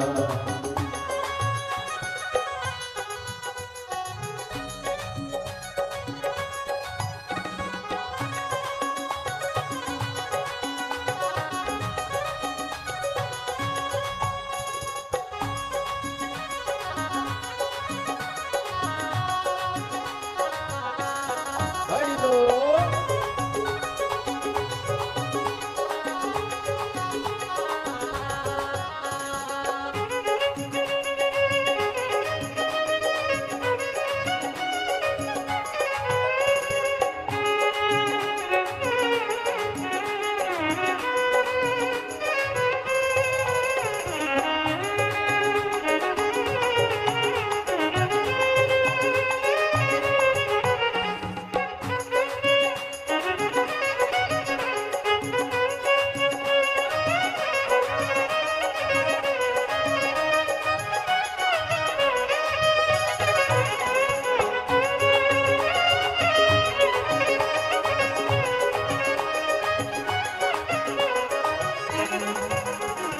डमरू की धुन सुन के सूरज चले, डमरू की धुन सुन के सूरज चले, सूरज चले वह चंदा चले, सूरज चले वहाँ चंदा चले, वह तारों का मन भी मगन हो गया, वहाँ तारों का मन भी मगन हो गया, सारा कैलाश पर्वत मगन हो गया, कैलाश पर्वत मगन हो गया। भोले बाबा ने ऐसा बजाया डमरू, बजाया डमरू, सारा कैलाश पर्वत मगन हो गया, सारा कैलाश पर्वत मगन हो गया। भोले बाबा ने ऐसा बजाया डमरू, बजाया डमरू, सारा कैलाश पर्वत मगन हो गया। भोले बाबा ने ऐसा बजाया डमरू, बजाया डमरू, सारा कैलाश पर्वत मगन हो गया। जहाँ राम चले वहाँ सीता चले, जहाँ राम चले वहाँ सीता चले, जहाँ राम चले वहाँ सीता चले, जहाँ राम चले वहाँ सीता चले, वहाँ देख के हनुमान मगन हो गया। वहाँ देखने के मन भी मगन हो गया। भोले बाबा ने ऐसा बजाया डमरू, बजाया डमरू, सारा कैलाश पर्वत मगन हो गया। भोले बाबा ने ऐसा बजाया डमरू, बजाया डमरू, शंभो। कैलाश पर्वत मगन हो गया। भोले बाबा ने ऐसा बजाया डमरू, बजाया डमरू, सारा कैलाश पर्वत मगन हो गया। भोले बाबा ने ऐसा बजाया डमरू, बजाया डमरू, सारा कैलाश पर्वत मगन हो गया।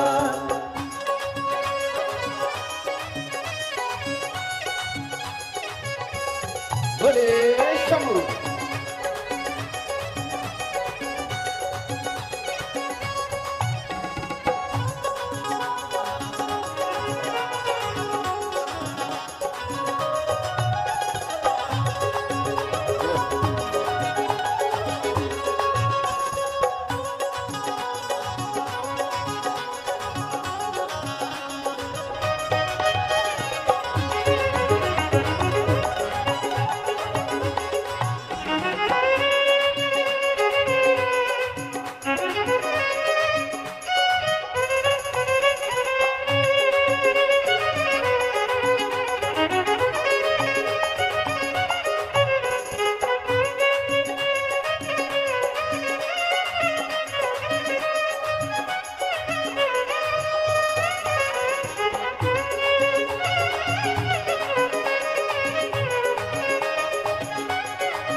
गया।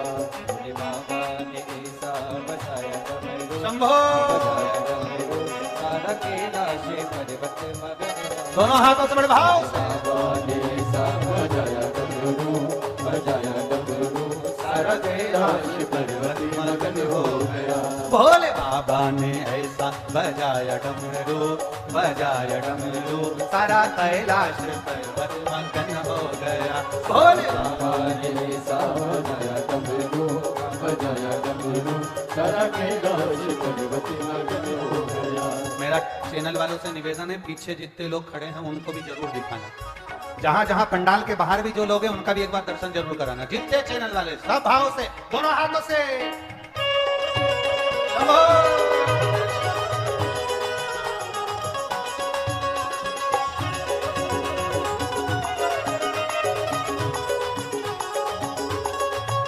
भोले बाबा ने ऐसा बजाया डमरू, बजाया डमरू, सारा कैलाश पर्वत मगन हो गया। भोले बाबा ने ऐसा बजाया डमरू, बजाया डमरू, सारा कैलाश पर्वत मगन हो गया। ओ सारा कैलाश पर्वत मगन हो गया। सारा कैलाश पर्वत मगन हो गया। ओ सारा कैलाश पर्वत मगन हो गया। सारा कैलाश पर्वत मगन हो गया। हर हर महादेव। अपने स्थान पर बैठकर बाबा देवाधिदेव महादेव से अपने हृदय की बात बड़े भाव से करें। जितने लोग बाहर खड़े हैं उनको अगर थोड़ी बहुत जगह मिल जाए तो आप भी बैठकर बड़े बाबा से प्रार्थना जरूर करें। जगह ना मिले तो कीचड़ में ना बैठे, खड़े खड़े बाबा से प्रार्थना करें भाव से, आनंद के साथ। हृदय से भगवान देवाधिदेव महादेव से अपने मन की बात, अपने हृदय की बात अवश्य करें। कार्यकर्ता भी बैठकर बाबा से प्रार्थना करें भाव के साथ, दिल से बाबा से कहें। श्री शिवाय नमस्तु, श्री शिवाय नमस्तु, श्री शिवाय नमस्तु, श्री शिवाय नमस्तु,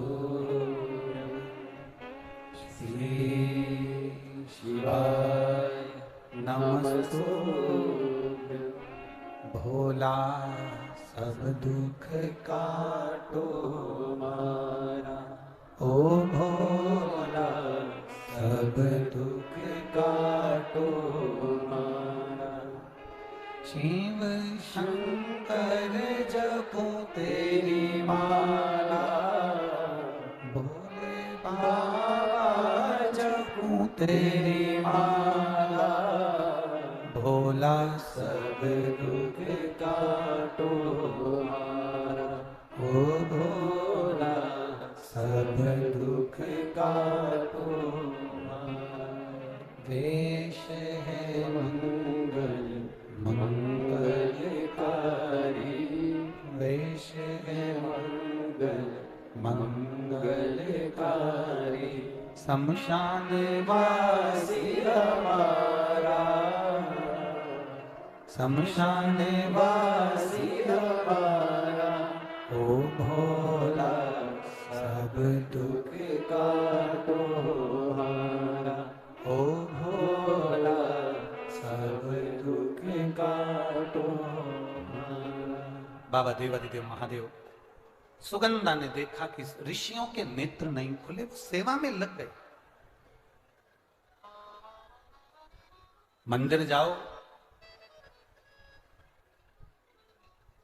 सत्संग में जाओ, गुरुद्वारा जाओ, गुरु की शरणागति में जाओ, या किसी पुण्य जगह पर, धर्म की जगह पर आप जाएं तो सेवा जरूर।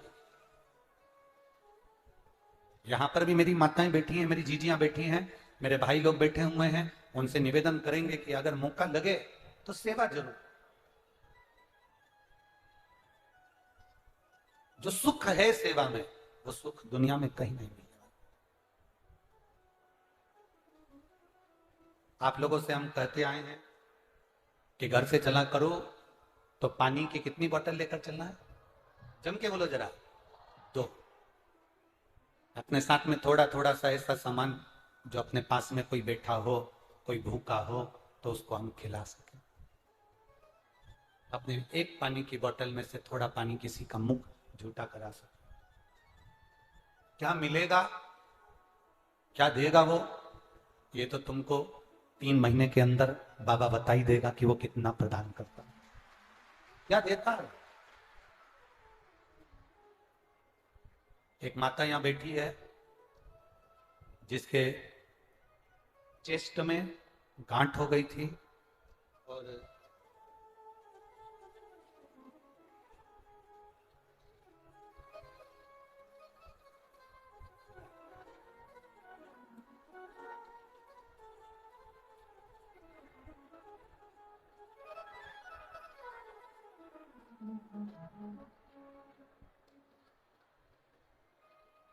इसुकुला नंदेश्वर, पति रामदास नंदेश्वर, पता बड़कुही नंबर 6, पोस्ट बड़कुही थाना, चांदा मेठा तहसील परासिया, जिला छिंदवाड़ा।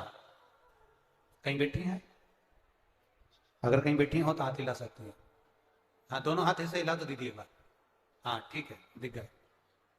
एक बार वापिस हाथ हिलाओ जी। मैं बाबा का क्या वर्णन करूं गुरुदेव? एक लोटा जल और एक बेलपत्री और पशुपति नाथ का मैं वर्णन नहीं कर सकता, शब्द नहीं है मेरे पास। गुरुजी 11/9/2017, अभी कौन सा साल चल रहा है? 2023। 11/9/2017 को मेरे चेस्ट में गठान हो गई। डॉक्टर ने कहा इसका ऑपरेशन होगा, जांच होगी, गठान बड़ी है, कोई कुछ कह नहीं सकते। गुरुदेव चेस्ट की वो गठान जो हुई उसका ऑपरेशन कराया। ऑपरेशन कराने के बाद डॉक्टर ने कहा था बड़ा रोग का विक्रम हो सकता है। ऑपरेशन होने के बाद डॉक्टर ने कहा अगर ये गठान वाली जगह पर पास में अगर वापिस गठान होती है तो फिर समझो कि रोग बढ़ा। और गांठ का ऑपरेशन हुआ, जांच हुई, पर डॉक्टर ने उस समय तो कह दिया कि ठीक है। 2017 में चेस्ट में गठान हुई। गुरुदेव 4/7/2020 को वापिस ऑपरेशन के बाद मेरे चेस्ट में फिर गठान हुआ। अब 4/7/2020 को वापिस गठान हुई, फिर वापिस उसका ऑपरेशन करवाया। ऑपरेशन करवाया तो डॉक्टर ने कहा कि ये रोग बड़ा है, संभालना मुश्किल है। अब आप स्वयं जान सकते हो 21/10/2022 में फिर चेस्ट में गठान हो गई।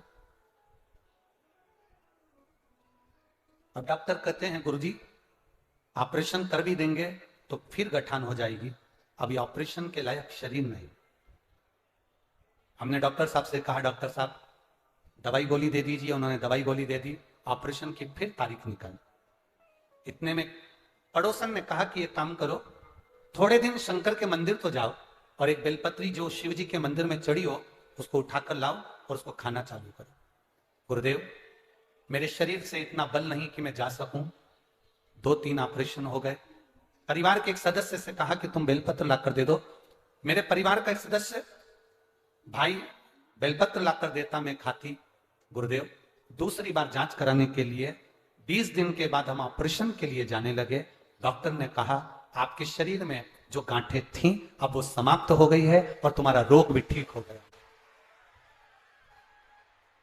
बहन अब ठीक हो? एक बार हाथ हिला दो वापिस। हाँ वापिस हिला दो हाथ। हर हर महादेव। बैठिए। श्री शिवाय नमस्तुभ्यं। शिव तत्व इसको कहते। एक पत्र और बड़ा सुंदर है, देखिए।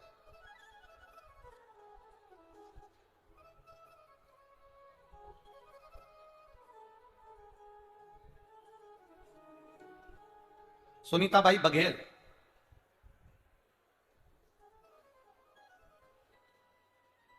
सिवनी की रहने वाली हैं सुनीताबाई बघेल, जिन्होंने पत्र में लिखा है कि मेरी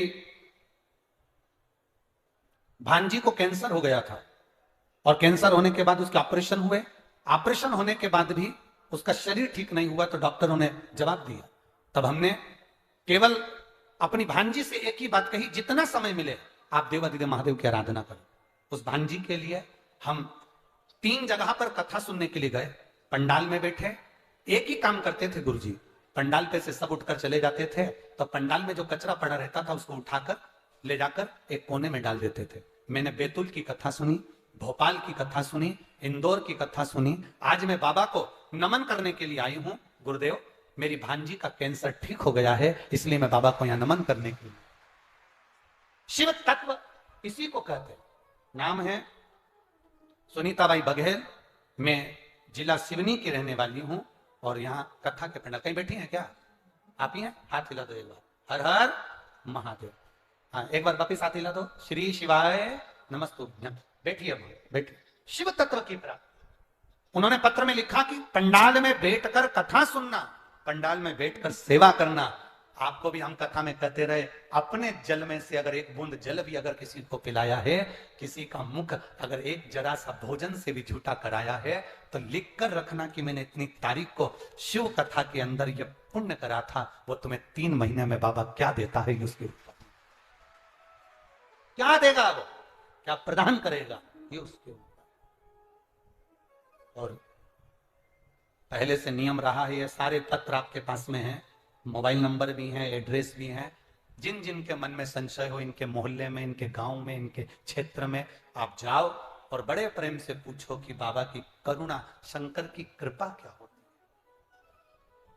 खाली न जाता कोई दर से तुम्हारे, खाली न जाता कोई दर से तुम्हारे, मैं भी खड़ा हूं नन्ही बाहें पसार, अपने हृदय से लगा लो, लगा लो, गिरी जा रही हो, उठा लो, उठा। भोले अपने दर से अब तो न टालो, गिरा जा रहा हो, उठा लो, उठा। सुगंधा ने संतों की सेवा करी, ऋषियों की सेवा करी, इंतजार करा। थोड़ा इंतजार करना, 1 महीने में अगर काम ना हो, 2 महीने में काम ना हो, 3 महीने में काम ना हो, एक बार पशुपति व्रत से काम ना हो, एक बार 16 सोमवार के व्रत से काम ना हो, एक बार भगवान के जल चढ़ाने से काम ना हो, छोड़ना मती। क्योंकि जितना संबंध परमात्मा से पुराना होते चले जाता है, भगवान उतना भंडार भरते चला जाता है। संबंध पुराना,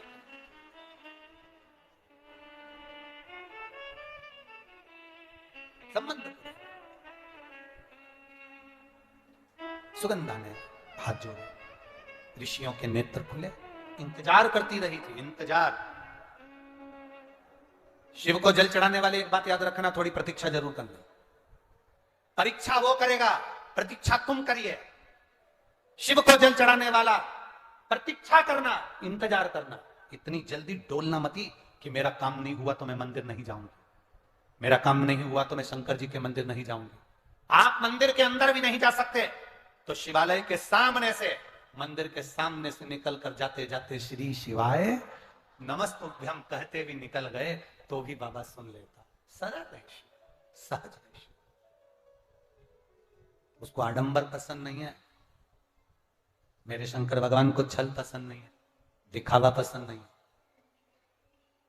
सुगंधा कह रही है, बाबा आपके नेत्र खुले हैं, आपके नेत्र खुले हैं बाबा, आप मुझे बताएं मैं कौन से महीने से 16 सोमवार के व्रत प्रारंभ करूं, उसका विधान क्या है, क्या विधान। कहा भगवान वर्णन करें। ऋषियों ने कहा सुनो सुगंधा, ये 16 सोमवार का व्रत कोई साधारण नहीं है।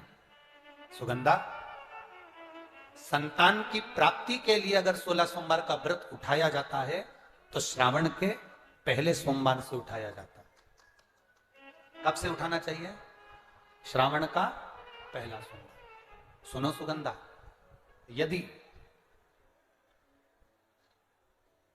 कोई विशेष बीमारी हो गई, बहुत रोग हो गया, तकलीफों में जिंदगी चल रही हो, बहुत कष्टप्रद जीवन चल रहा, तो बैसाख के महीने के पहले सोमवार से 16 सोमवार का व्रत उठाना चाहिए।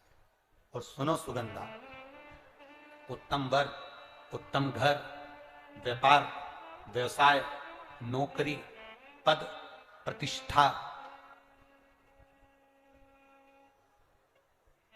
के लिए अगर हमें व्रत करना है तो मार्गशीर्ष मास का पहला सोमवार से इस व्रत को प्रारंभ कर देना चाहिए। मार्गशीर्ष मास का पहला जो सोमवार हो उसमें इस व्रत को प्रारंभ कर लो। और सुनो सुगंधा, ये व्रत दोपहर के तीसरा जो पहर हो, प्रदोष काल, उस प्रदोष काल के समय पर आप इस शिवलिंग की पूजन अपने घर में पार्थिव बनाकर स्मरण कर कर भगवान देव अधिदेव महादेव के लिए प्रसाद तैयार कर कर, आप जिस भाव से भगवान शंकर का आटा सेक कर या चूरमा बनाकर या मलिदा बनाकर जो भी आप बना रहे हैं, उससे 3 हिस्से प्रसाद के इस 16 सोमवार के व्रत में भी होते हैं। कितने हिस्से होते हैं? 3 हिस्से। पशुपति व्रत में 16 सोमवार के व्रत में एक अंतर भारी है। पशुपति व्रत में 2 हिस्से मंदिर में रह जाते हैं, एक हिस्सा अपने साथ आता है और स्वयं को खाना पड़ता है। पर 16 सोमवार के व्रत में यह भाव है, एक हिस्सा भोलेनाथ का रहता है, दूसरा हिस्सा भक्तों के लिए, शिव भक्तों के लिए रहता है, और तीसरा हिस्सा आपके लिए रहता है। यदि पूरा ना पा सकें तो दूसरे को भी आपके हिस्से का प्रसाद दे सकते हैं, दान कर सकते। अब आ जाओ, बड़ा सुंदर प्रसंग नरसिंह पुराण का था। एक बड़ा सुंदर प्रसंग आया।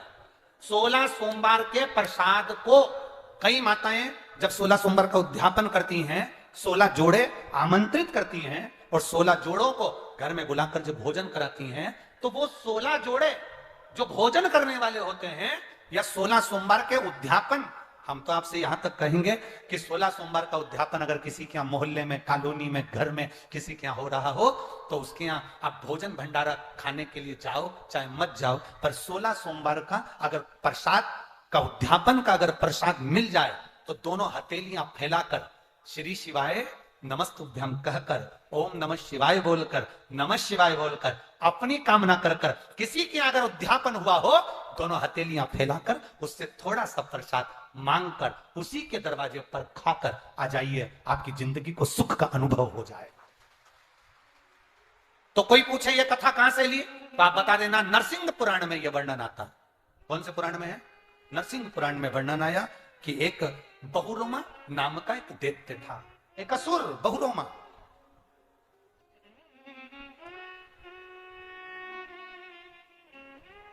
एक बार बहुरोमा नामक का यह दैत्य या असुर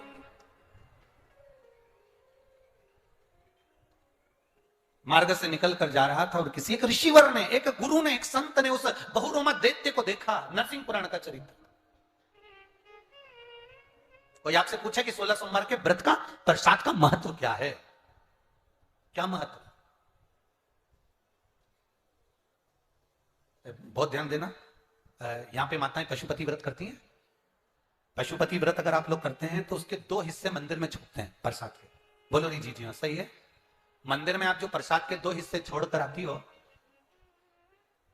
बहुत सारी माताएं व्रत करती है और वहां प्रसाद के हिस्से रखे रहते हैं। मंदिर का पुजारी हो, मंदिर के पंडित जी हो, या मंदिर की कोई नारी, कोई पुरुष, कोई बच्चा, कोई बड़ा, उस प्रसाद को एकत्रित कर लेता है और उस प्रसाद को जो भक्त लोग दर्शन करने आते हैं, जिनका पशुपति व्रत नहीं रहता, या जो दर्शन करने आए, या गांव के बच्चे हो, नगर के बच्चे हो, कॉलोनी के बच्चे हो, उनको वो प्रसाद जो वितरण किया जाता है, शिव महापुराण की कथा कहती है हजारों हजारों अश्वमेध यज्ञ का जो फल प्राप्त होता है वो मात्र वो प्रसाद के वितरण से, उसके पाने से प्राप्त हो जाता है। आप लोगों में से कोई माता ने करा कभी ऐसा? अगर कोई प्रसाद चढ़ा कर गया पशुपतिनाथ व्रत का 2 हिस्सा छोड़ कर गया, और बहुत सारी माताओं ने छोड़ दिया और वो सब चली गई, उसके बाद वो प्रसाद रखा रहता है, तो उसको एक तसले में, एक पात्र में एकत्रित करना चाहिए और उसको बांटना। हजारों अश्वमेध यज्ञ के फल के बराबर वो पुण्यता पशुपतिनाथ के व्रत को वितरण करने की, उसको पाने की।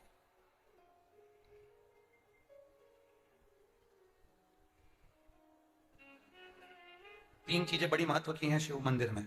एक, जो दिया लगाकर चले गए, शिवालय में जो दीप लगाकर चले जाते हैं, दिया रखकर चले जाते हैं, वो दिया ठंडा हो जाता है। जब वो दिया समाप्त हो जाए, ठंडा हो जाए, बुझ जाए, ठंडा हो जाए, वो दिया पड़ा रहता है। तीन चीजें शिवालय में हमेशा याद रखो, उन दियों को उठाकर एक जगह पर ले जाकर एकत्रित कर बाहर जहां जगह होती हो, डलिया में, खोखे में, वहां रखो।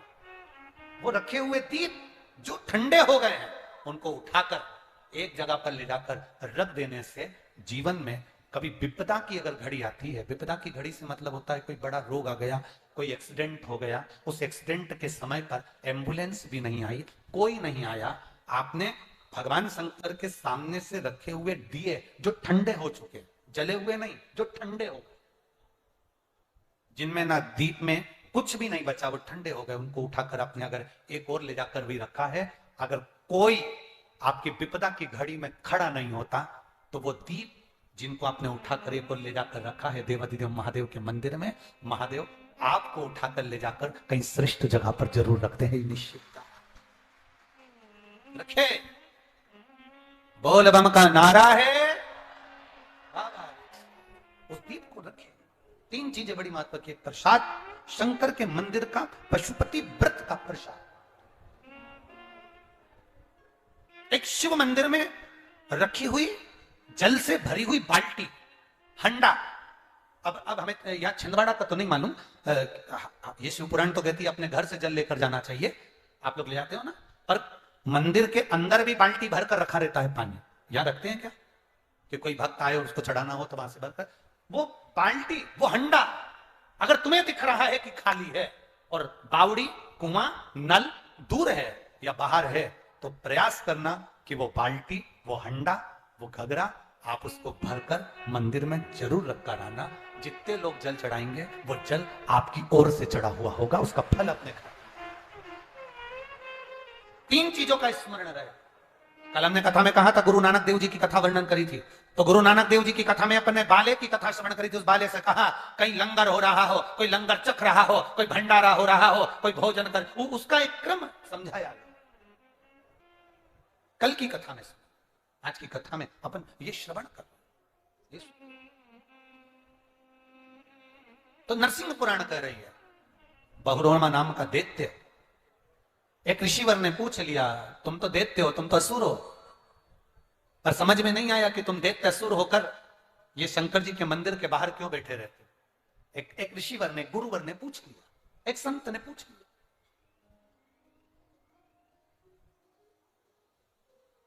कल कथा में कहा था, जिसको जनता चुनती है वो संसद में बैठता है, जिसको भोलेनाथ चुनते हैं वो शिव महापुराण में बैठता है।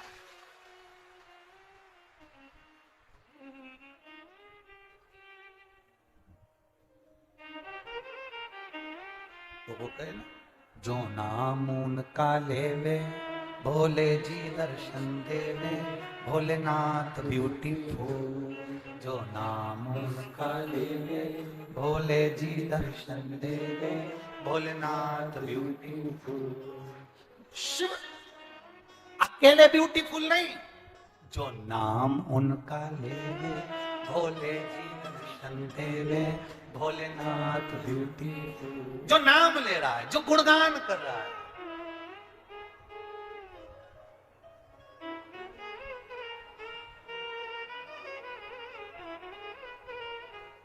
तन पर बाघंबर पहने गले सर्पों की माला, तन पे बाघंबर पहने गल सर्पों की माला, जो नाम उनका लेवे भोले जी दर्शन देवे, भोलेनाथ ब्यूटीफुल।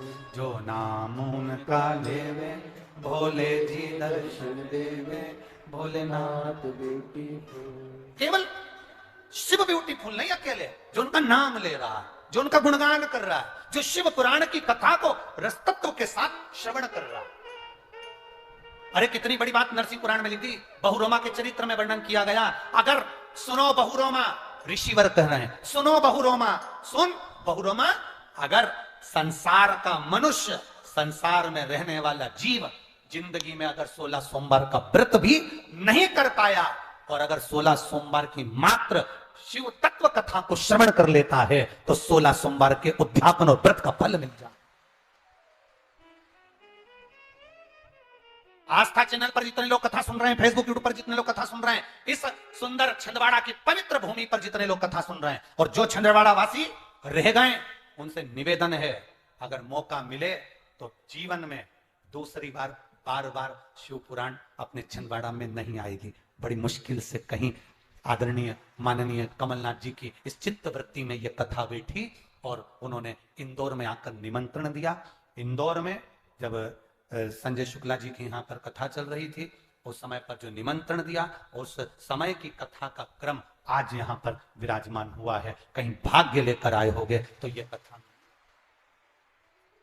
हम तो कथा कहेंगे, 5 दिन पूरे होंगे, चले जाएंगे, पर यह विश्वास है हमारा, जिसने 5 दिन इस कथा के पंडाल में बैठकर, मैं धन्यवाद दूंगा कई छिंदवाड़ा की माताएं, छिंदवाड़ा की माताएं 5 दिन के लिए अपना अपना दरी, अपना अपना बैग लेकर, छिंदवाड़ा की माताएं, केवल यही छिंदवाड़ा की, वो भी अपना बैग ले लेकर पहुंची हैं कि 5 दिन हम कथा सुन। आपको देखकर आज हमें उज्जैन की कथा याद आ गई। उज्जैन में उज्जैन के लोग कथा पंडाल में रह रहे थे।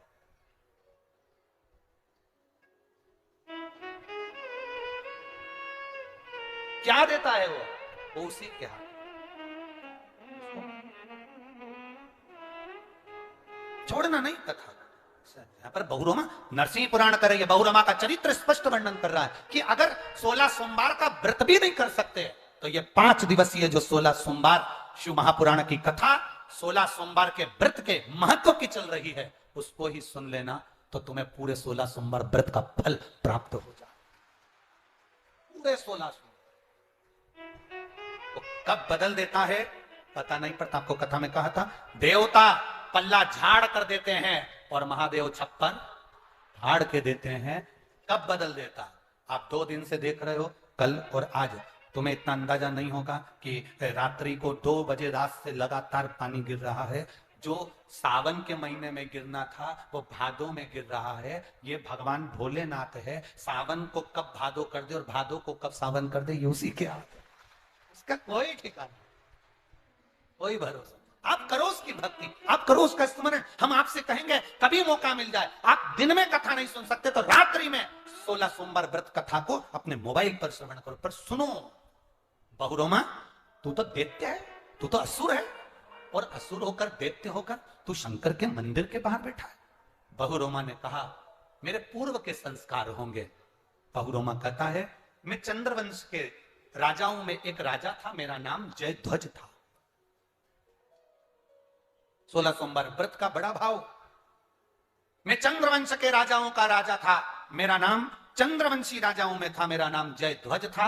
मैं जयध्वज, मेरा नाम जयध्वज था। मैं अपने सिंहासन पर बैठा राज सत्ता का आनंद लेता था।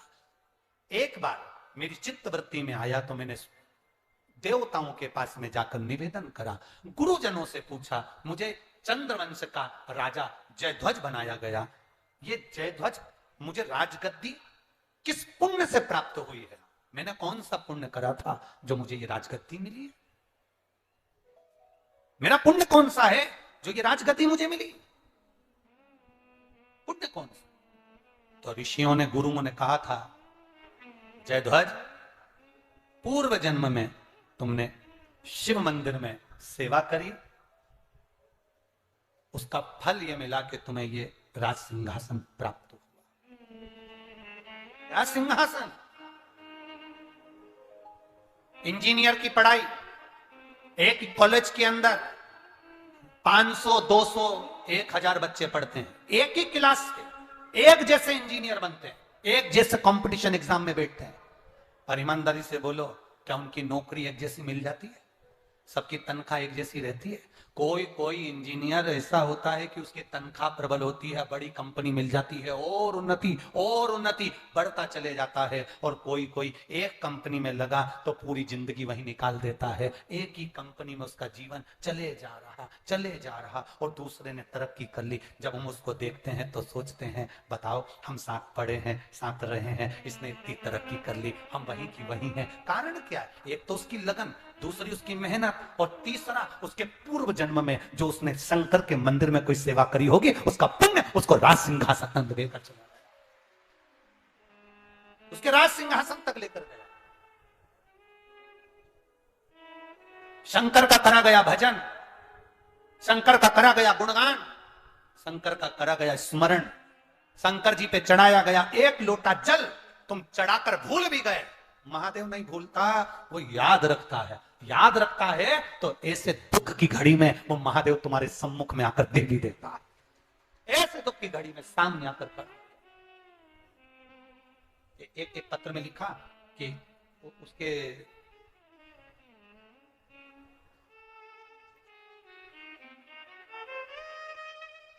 उमा कोले, मेरा निवास पंप हाउस कॉलोनी, चंदन गांव, छिंदवाड़ा, मध्य प्रदेश की हूं।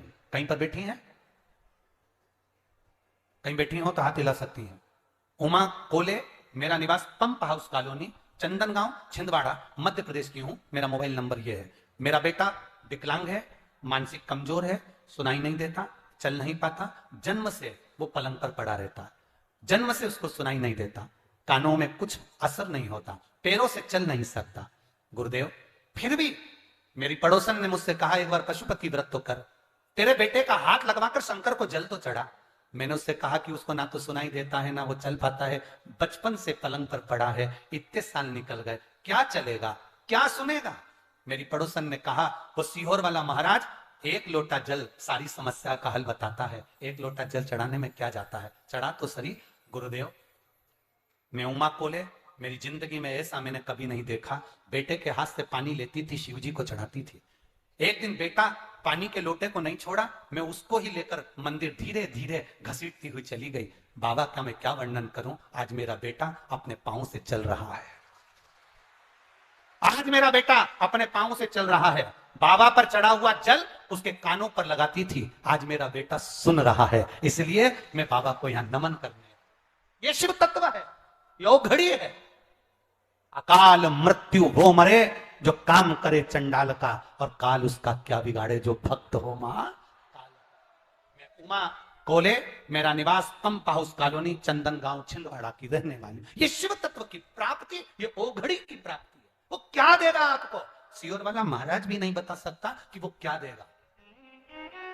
आप सबको धन्यवाद देना चाहिए माननीय कमलनाथ जी को, जो ये शंकर की कथा को लेकर यहां, ये शिव तत्व को लेकर यहां तक पहुंचे। दुनिया के लोग अगर किसी राजनेता की यहां कथा होती है तो कहते हैं राजनेता में कथा हो रही है। हम कहते हैं राजनेता कथा नहीं करवाता, कथा तो भोलेनाथ जब कृपा करते हैं तब होती है। जब शिव कृपा करे तब कथा होती है। वो तो ये छिंदवाड़ा वालों ने शंकर जी को सावन के महीने में खूब जल चढ़ाया होगा, तो बाबा ने करुणा कर भादों में बुला लिया। यह शिव तत्व की प्राप्ति, शंकर की उदारता, शंकर की करुणा है, उनकी उदारता। हमने माननीय कमलनाथ जी से पूछा था कि चुनाव का समय है, आपको बार बार जाना पड़ेगा, कथा में कैसे बैठ पाओगे? कहा गुरु जी, छिंदवाड़ा वासियों के लिए कथा है, संपूर्ण प्रदेश और संपूर्ण देश के लिए कथा। मैंने आपकी कथा मोबाइल पर बहुत सुनी है गुरुदेव, बस एक अभिलाषा है, छिंदवाड़ा की कथा भी मैं अगर यहां नहीं भी बैठ पाया तो मेरा नियम है, मैं रात्रि को कम से कम 3 घंटा आपकी कथा जरूर सुनूंगा। ये शिव तत्व की प्राप्ति, इसको औघड़ी कहते हैं, शंभु कहते हैं। हमने पूछा रात्रि को सोते कब हो?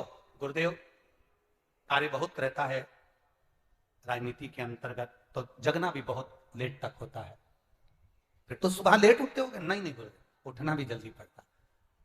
कोई भी सदस्य जब चाहे तब हमको फोन लगा कर देख ले, हम जगह की जगह ही मिलेंगे, हम जागे की जागे ही मिलेंगे। ये शिव भक्ति का एक तत्व है। कथा कब सुने, कथा का स्मरण कब करे, कथा रसतत्व कब। अभी हमने आपको कहा सुनो, श्रवण कर। हमने इंदौर में एक बार कथा में कह दिया था कि जो तुम कथा यहां से सुनकर जाते हो वो अपने घर के लोगों को सुनाओ। एक नई नवेली बहू जिसकी शादी 6 महीने हुए थे, वो कथा में आके बैठ गई, घर पे जाकर कथा सुना देती। उसका पति तीसरे दिन कथा में आ गया। पत्नी ने कहा गुरुदेव आज मेरे पति आए हैं। हमने उससे पूछ लिया तू 2 दिन कथा में नहीं आया, आज कैसे आया? उसने कहा रात को 9 से 12 सुनने से अच्छा है दिन में 2 से 5 सुन लो। कथा सुन के आती है, पूरी कथा मुझे सुनाती है। जरा सा भी नींद का झपका लगता है तो पांव दबाते दबाते चिमटा फोड़ देती है। 7 दिन की कथा में 5 बार चिमटा फोड़ दिया इसने। गुरुदेव इसलिए मन कर गया मैं तो कथा में जाकर बैठ जाऊं। तो ये जितने जीजा बैठे दिख रहे हैं, इनको मालूम है घर जाएंगे वो सुनाएगी, सुन लो अच्छा है। अब इनने सोचा अपन जाकर सुना देंगे कि आज महाराज सीहोर वाले ने ये बोला है। तत्व की प्राप्ति करिए। ये चंदन नगर में रहने वाली बहन लिख रही है जिसका बेटा पलंग पर पड़ा रहता था, नहीं सुनता, विकलांग, वो भी जल चढ़ाकर पहुंच गए। हमारे पास कोई विद्या, हमारे पास कोई भभूति, हमारे पास कोई मंत्र, हमारे पास कोई बेल, हमारे पास कुछ भी नहीं है। केवल एक ही चीज है कि आपके घर के पास जो शंकर का शिवालय हो वहां जाओ, शंकर को रिझाओ, वो तुम्हारा हो जाए, तुम उसके हो जाओ। इसके सिवाय कुछ नहीं, कुछ भी। कई लोग कहते हैं हमें गुरुजी से मिलना। हमने कहा हमसे मिलकर क्या करोगे? गुरु से मिलने की इतनी तमन्ना रखते हो, एक बार बाबा से मिलने की तमन्ना रखी है, वो मिल सकता है। उससे मिलिए, हमसे मिलकर क्या करोगे? हम तो आपके जैसे हैं, जैसा आपका शरीर वैसा हमारा शरीर। 2 रोटी तुम भी खाते हम भी खाते, तुम भी आनंद में जीते हम भी आनंद में जीते, तुम भी एंजॉय हम भी एंजॉय। काय को फालतू का टाइम बर्बाद करो? भगवान का भजन करो, स्मरण करिए, शिव भक्ति करिए, भजन में डूबिए, जितना कर सकते हो भगवान का गुणगान करिए। दुनिया के लोग महाराजों के पीछे, गुरुओं के पीछे दौड़ते रहते हैं। हम नहीं चाहते कि तुम हमारे पीछे दौड़ो, क्योंकि हम हमारे चक्कर में नहीं रहना, चक्कर में तो एक के ही रहना, वो है काल अधिपति मेरा शिव, और घड़दानी मेरा महाकाल राजा, मेरा शंभु, मेरा वो कहां सुगंधा व्रत करे। बहुरोमा दैत्य है और दैत्य बहुरोमा को पूछा जयध्वज नाम। अब जयध्वज जब नाम है जयध्वज, तुम्हारे पास में ये सत्ता, ये राज ठाट, ये सिंहासन, ये आनंद तुम्हारे पास कहां से आया? तो कहा पूर्व समय में मैं शंकर के मंदिर में सेवा किया करता था, उसका पुण्य मेरे खाते में आया, जिससे मुझे चंद्रवंश का राजा जयध्वज बनाया गया। परंतु मैंने एक गलती कर दी। एक बार देवर्षि नारद शिव जी पर जल अर्पित कर कर आ रहे थे और उनको देखकर मैंने हंस दिया। आपसे निवेदन है, शंकर जी के मंदिर से कोई स्त्री आए, कोई पुरुष आए, कोई बच्चा आए, कोई बूढ़ा आए, कोई कैसा भी व्यक्ति शंकर जी के मंदिर में जल चढ़ाने जा रहा हो, जल चढ़ा कर आ रहा हो, आप दुनिया पर कमेंट्स करना, आप दुनिया पर अपशब्द कहना, आप दुनिया पर उंगली उठाना, आप दुनिया को ताना देना, पर शंकर जी पे जल चढ़ाने वाले को कभी ताना मत देना, क्योंकि उसका जवाब वो नहीं देता, उसका जवाब महादेव देता, उसका जवाब महादेव देता। शंकर का भक्त कभी जवाब नहीं देगा, जवाब देगा शंकर, भगवान शिव, मेरा ओघड़ी, मेरा दयालु, मेरा दाता, जवाब वो दे।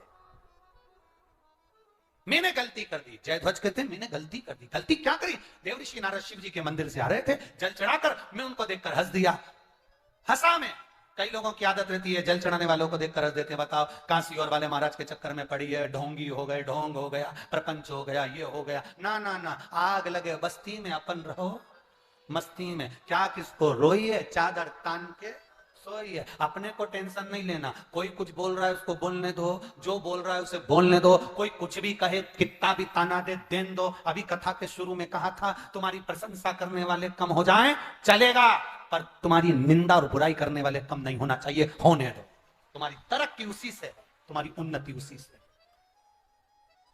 बहुरोमा मेरे गलती हो गई थी, मैं हंस दिया। देवर्षि नारद ने मुझे श्राप दे दिया, तुम असुर हो गए, राक्षस हो गए, अब मेरा कल्याण कैसे होगा? तो कहा तुम्हारा कल्याण केवल एक ही बात से होगा, कहीं कोई व्रत कर कर 16 सोमवार का आनंद लेकर कोई शिवालय देवालय में जाकर सफाई करो, पूजन करो, अर्चना करो। कोई अगर शंकर को जल चढ़ाता हुआ भी आ रहा होगा, उसके कलश का एक जल का छींटा भी लग गया, तुम्हारी मुक्ति हो जाएगी। और यदि 16 सोमवार व्रत का कहीं प्रसाद का एक अंश भी तुम्हारे जीवन में मिल गया तो तुम्हारा कल्याण निश्चित हो जाएगा। और वही हुआ, 16 सोमवार भगवान शंकर के प्रसाद का एक भाग प्राप्त होता है। नरसिंह पुराण कहती है उसके जीवन का आनंद पा जाता है। सेवा के फल से दैत्य की योनि छूट जाती है, वो भगवान शंकर के धाम में जाकर बैठ जाता है। ऐसे 16 सोमवार व्रत के प्रसाद की मूल बहुरोमा ये फल है। सेवा करो, मंदिर की चाकरी, सेवा, अर्चना, ये फल दे जाती है, हम आनंद दे जाती है, भक्ति आनंद दे जाती है। करो, समय आया, सावन का महीना, बैसाख का महीना, और तीसरा जम के बोलो मार्ग शीश का महीना। ये 3 महीने ऐसे होते हैं जिनमें 16 सोमवार के व्रत को पहले सोमवार पर उठाया जाता है। कल अपन श्रवण करेंगे इसमें 16 सोमवार के महत्व का वर्णन सुनेंगे कल अपन क्या। और कल